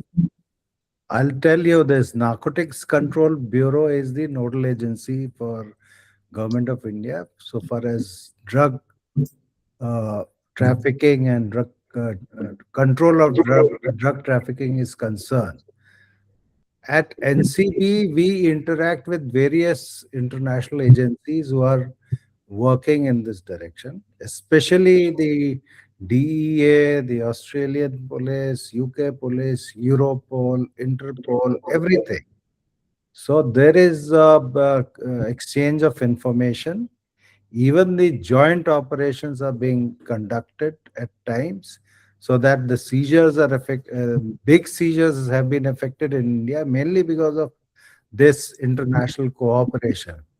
And if you permit me to say, NCB, when I was DG NCB, we could break through one of the dark web operations conducted by the Indians sitting in India, especially from Lucknow, and then it has the network in Holland, Singapore, China, and other countries of the world for the supply of tramadol or the pharmaceutical opioids to other parts of the world. The efforts are there, and there's a lot of good cooperation between various agencies all over the world, as well as with the IB and RNAW in India.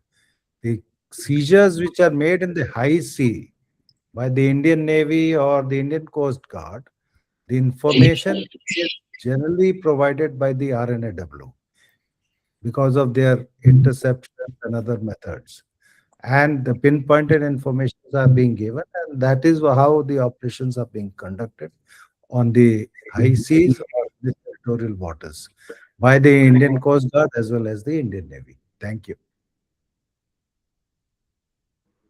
I think sir has answered that question very well, so I don't have anything to add to that. Thank you, sir.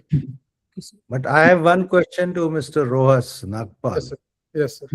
Question, just curiosity. You have explained this cryptocurrency part and the use of cryptocurrency for money laundering purposes very well. Thank you, sir. In India, there's I think a very confusing gray area for us because cryptocurrency is not being regulated in our country, and there is no ban on it also. Large number of people are trading into Bitcoins and other private exchanges. And a lot of money laundering is taking place, especially on this cricket betting part and other aspects also. And in fact, the narco traders or the cartels, they are also using the crypto channels to send across their money, illegally generated money. Why are we hesitant in either allowing the cryptocurrency in our country or regulating it so that it can be controlled? What is the hitch? Sure. Sir, so as of today, when we look at regulation of cryptocurrency in India, the primary act is the Income Tax Act, under which a concept called as virtual digital asset has been introduced. And the definition of that covers a lot of the cryptocurrencies. Now, there is a very serious issue which comes under FEMA. When we talk about foreign exchange, we include the local currencies of all countries which are recognized by UN. Now, surprisingly, there are countries which have recognized Bitcoin as legal tender. Now, the problem is the moment Bitcoin is legal tender in even one country that India recognizes, we cannot now call that anything. It would be like we are saying that US dollar is illegal. So Bitcoin being the legal tender of El Salvador and there are a couple more countries, it becomes difficult to regulate it as anything other than foreign exchange. Secondly, now there is a country which has even recognized the US dollar tether, the USDT that I speak about. They have recognized that also as legal tender. So it makes it next to impossible for us to regulate it. And that is why the is to regulate it as a virtual digital asset and tax it, but nothing other than that. So just one small clarification. As you say, RBI has brought in regulation that every transaction will be now tracked and it will be next to impossible. Can't we say that every transaction which occurs through a Bitcoin or whichever coin, there will be a central repository that every transaction will pass through that. So at least we know where the money is going. Sir, the problem is that there is no KYC or nationality. I showed you on my screen a software. I can click a button and generate addresses. So by looking at an address, I don't know which country it belongs to. So an Indian would be using an address, but the nodes which are being used are in the US, for example. So if you look at the global map, 90% of Bitcoin nodes you will find are in the US. If you look at Monero, they are in other countries. So geographically, we cannot do anything because that's how the technology is, unfortunately. Thank you. Most welcome. I think last question, Rajesh, because we are running out of time. Okay, so there are a couple of questions actually. I'll take the last one. How can India build scalable digital platforms that leverage artificial intelligence and blockchain analytics to proactively detect, trace, and disrupt drug trafficking networks operating across dark web and cryptocurrency ecosystems? To Rohas Nagpal, sir. Unfortunately, this is practically next to impossible to build because when we are talking about narcotics, they are coming from multiple nations. They are also being grown inside our nation. And that's a very physical issue. There is a lot of physical element there. When we talk about digital and AI, everything has to be in a digital fashion. But drugs are very complex. And the investigating, tracking is far too complex to actually put into a digital system. I mean, theoretically, what you're saying sounds very good, but practically, I don't think it's possible. I think, Rajesh, we need to wind or any questions are there? Sir, I think we have a break in between. So I think we can extend the session for 5-10 minutes if it is fine for all the speakers. Fair enough. We'll start the next session at 5:30. So we do have some time. Okay, fair enough. Rajesh, then you can go ahead with the questions, please. Yes, sir. So this question is to Shreekumar Menon, sir. What are your thoughts on about private security companies operating in SEZ like Mudra?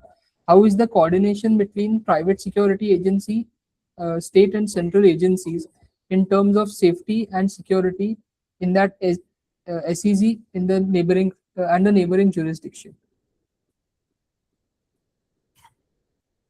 Sir, you're on mute.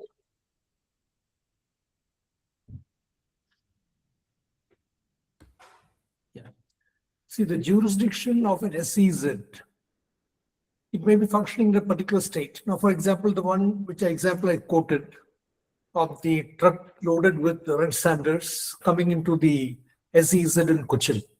Now, the problem is neither the state police nor the customs have jurisdiction over that. The act has been framed like that.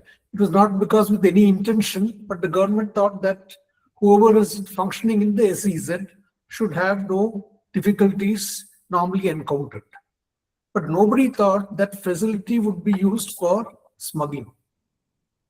Now, for example, many of you may not know, but there are many companies functioning in SEZ which are processing not exactly narcotics, but similar to narcotics. There are many natural products coming from Indonesia and other things. We bring it to the port, they process it. Processing means the cleaning and all those things, put it in gunny bags and it is going to US. So, strictly speaking, I am not in agreement with the fact that neither the police nor the state nor the customs should have any jurisdiction there. We should have jurisdiction. At least we should know what is coming into our country and what is going out of our country. We may legalize it. Is it not? Tomorrow we may legalize drugs. Who knows? Like America has done. Marijuana is legal there. So we may also do that. But to say that two enforcement agencies and intelligence agencies are completely debarred from entering even to that area, that is, I think, stretching the law too far. And it may have serious consequences on our security apparatus. Can I come in here? A little bit of Please, sir. addition to Yes, sir. what Dr. Menon has said. These private ports, they cannot bar the security agencies to come in. Cannot. Even in this Mundra port, the customs officers are being posted for everything. And now recently there has been a development because a proposal has been given in the past to create a separate security force for the ports in India, all the ports. On the trends of the CISF for the airports, similarly, there should be a central force deployed at the ports for the security purposes. So I think Government of India is coming up with that proposal, and in next few years you will see port security a separate area for which separate force is being deployed. Thank you. Rajesh, with your permission, can I ask a question to Rajender, sir? Yes. So basically, you gave us the fair idea about what kind of synthetic drugs are getting. Actually, they are moving physically. That is one part. Secondly, the kind of database and the knowledge which you gave, we know the money involved in it. Now, when we have this kind of information in our hand, what are the impediments in controlling movement of these drugs and controlling the money flow, sir? Well, that's what baffled me a little bit. Sir, to be very honest, there are about 2 to 3 impediments.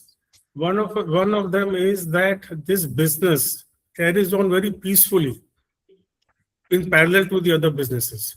So compared to other criminal activities which become, which are normally in the national coverage, you have a law and order situation, you have a murder, you have a chain snatching or a dacoity or a sensational robbery. That gets very prominently highlighted in the media. And that's why the police are very, very wary about that, about those incidents. Whereas this business is very silently and peacefully carrying on. So that normally does not, that catches the eye of the law enforcement agencies. And number two, sir, I'll be very honest, are the corruption issues. Oh, There is so much of money involved.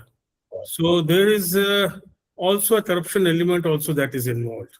So perhaps these two are the main issues that really, to my knowledge, are really impeding, blocking these trade very effectively. And as I also said, lack of coordination between the agencies and not adequate availability of real-time intelligence. So what we really catch is only the tip of the iceberg and nothing else. thank you so much, sir. Rajesh, I would rather request that the issues which have been flagged by Rajender, sir, we should make some kind of a recommendation that intelligence improvement should be there. Yes, And sir. secondly, as you pointed out, that we have got the issues, coordination and other things. Maybe that is one of the recommendations. Please, sir. Go ahead, sir. Mr. Menon, Just- say something. Yeah, just to add to what Rajender ji has said, it need not be corruption. Okay. Now, the I'll tell you 3 mega seizures which were made in the slides which I pointed out. You won't believe that it did not even stand scrutiny before the magistrate's court. I mean, hats off to our magistrates, because I really, when I read the judgments, I was highly impressed because precision. And see, we don't expect at the magistrates level that kind of a, what they call a dedicated interpretation. All the 3 cases were thrown out on the point of jurisdiction. One case all of you might be very familiar with. Coast Guard had made a seizure of, not exactly a seizure, 2 or 3 Italian Marines were caught. Is it not? Now, the story that came into the press was that they were caught in Indian seas. But what happened was when the case came up before the court and the Italians came up with all the marine coordinates, the case could not stand and we lost the case. One of the mega seizures made by the Indian Navy just off the Lakshadweep. We caught some 2 or 3 Pakistani crews also. What happened? Mr. Menon, actually, you have not understood what I was trying to say. We have such brilliant examples also in the police department. So, but there is honesty also, but as a by and large, that is also an issue which needs to be tackled. I mean, that is what I'm trying to say. I'm not saying it's 100% corruption, but by and large, that element is also very much there. The point is, the officers, they may be doing a good enforcement job, but the legality of it is a big question mark. That is why we lose so many cases. That's why it's one 3 mega seizures. That is one issue. That is also an issue, definitely. Yeah. That's a big issue. I think, Rajesh, we should go towards the winding up now. Sure, sir. Yes. Okay. First of all, my gratitude and thanks to the eminent panelists who really, in a short possible time, walked across through. Rakesh sir really gave us the idea how the drug trafficking becoming a issue with our national security, especially tackling the problems related to Punjab and the Jammu and Kashmir region. Rajender sir walked us through the plethora of the methods which are being used for the synthetic drugs, which is another big problem, and he pointed out the difficulties what we are having. Then we came to Rohas sir. On the lighter side, Rohas sir, if I ever decide on the drug trafficking, I will make you my CFO. Lighter side. But really, you walked us through the issues, and we must CTO, as well as CTO, sir, not just CFO, also CTO. So I really sir आप ही request मेरे को you, sir. Arrest करेंगे उसके बाद sir आप एक recommendation जरूर दीजिएगा कि इसके कोर्सेज कैसे चलाए जाए, है ना, because that will be a good recommendation to go to the planners there. Shreekumar sir, you really walked us through the issues, and the case study which you presented was absolutely fantastic. And Nanjappa sir, finally, when you flag the problems in the South India, really they are under the radar, and unless they get flagged into the open forums like this, finding a solution for them would be difficult. It was genuinely enhancing knowledge for me, I must admit, and I'm grateful to all the panelists. And going a step ahead, rather more than the presentation, what I've enjoyed is the questions which have been brought up by the audience, and I must compliment them. And the discussions which happened post presentations were equally enlightening, and I thank all the panelists for giving the real frank opinions and the views on that. So my gratitude to the all panelists, and Yashash, I must thank you for giving us this extra time, which really added some masala to the discussions what we have had. So thank you indeed, all the very best, and thank you all my panelists. God bless. Thank you. Thank you. Thank you, everybody. Good to see some good old friend Rakesh Asthaana and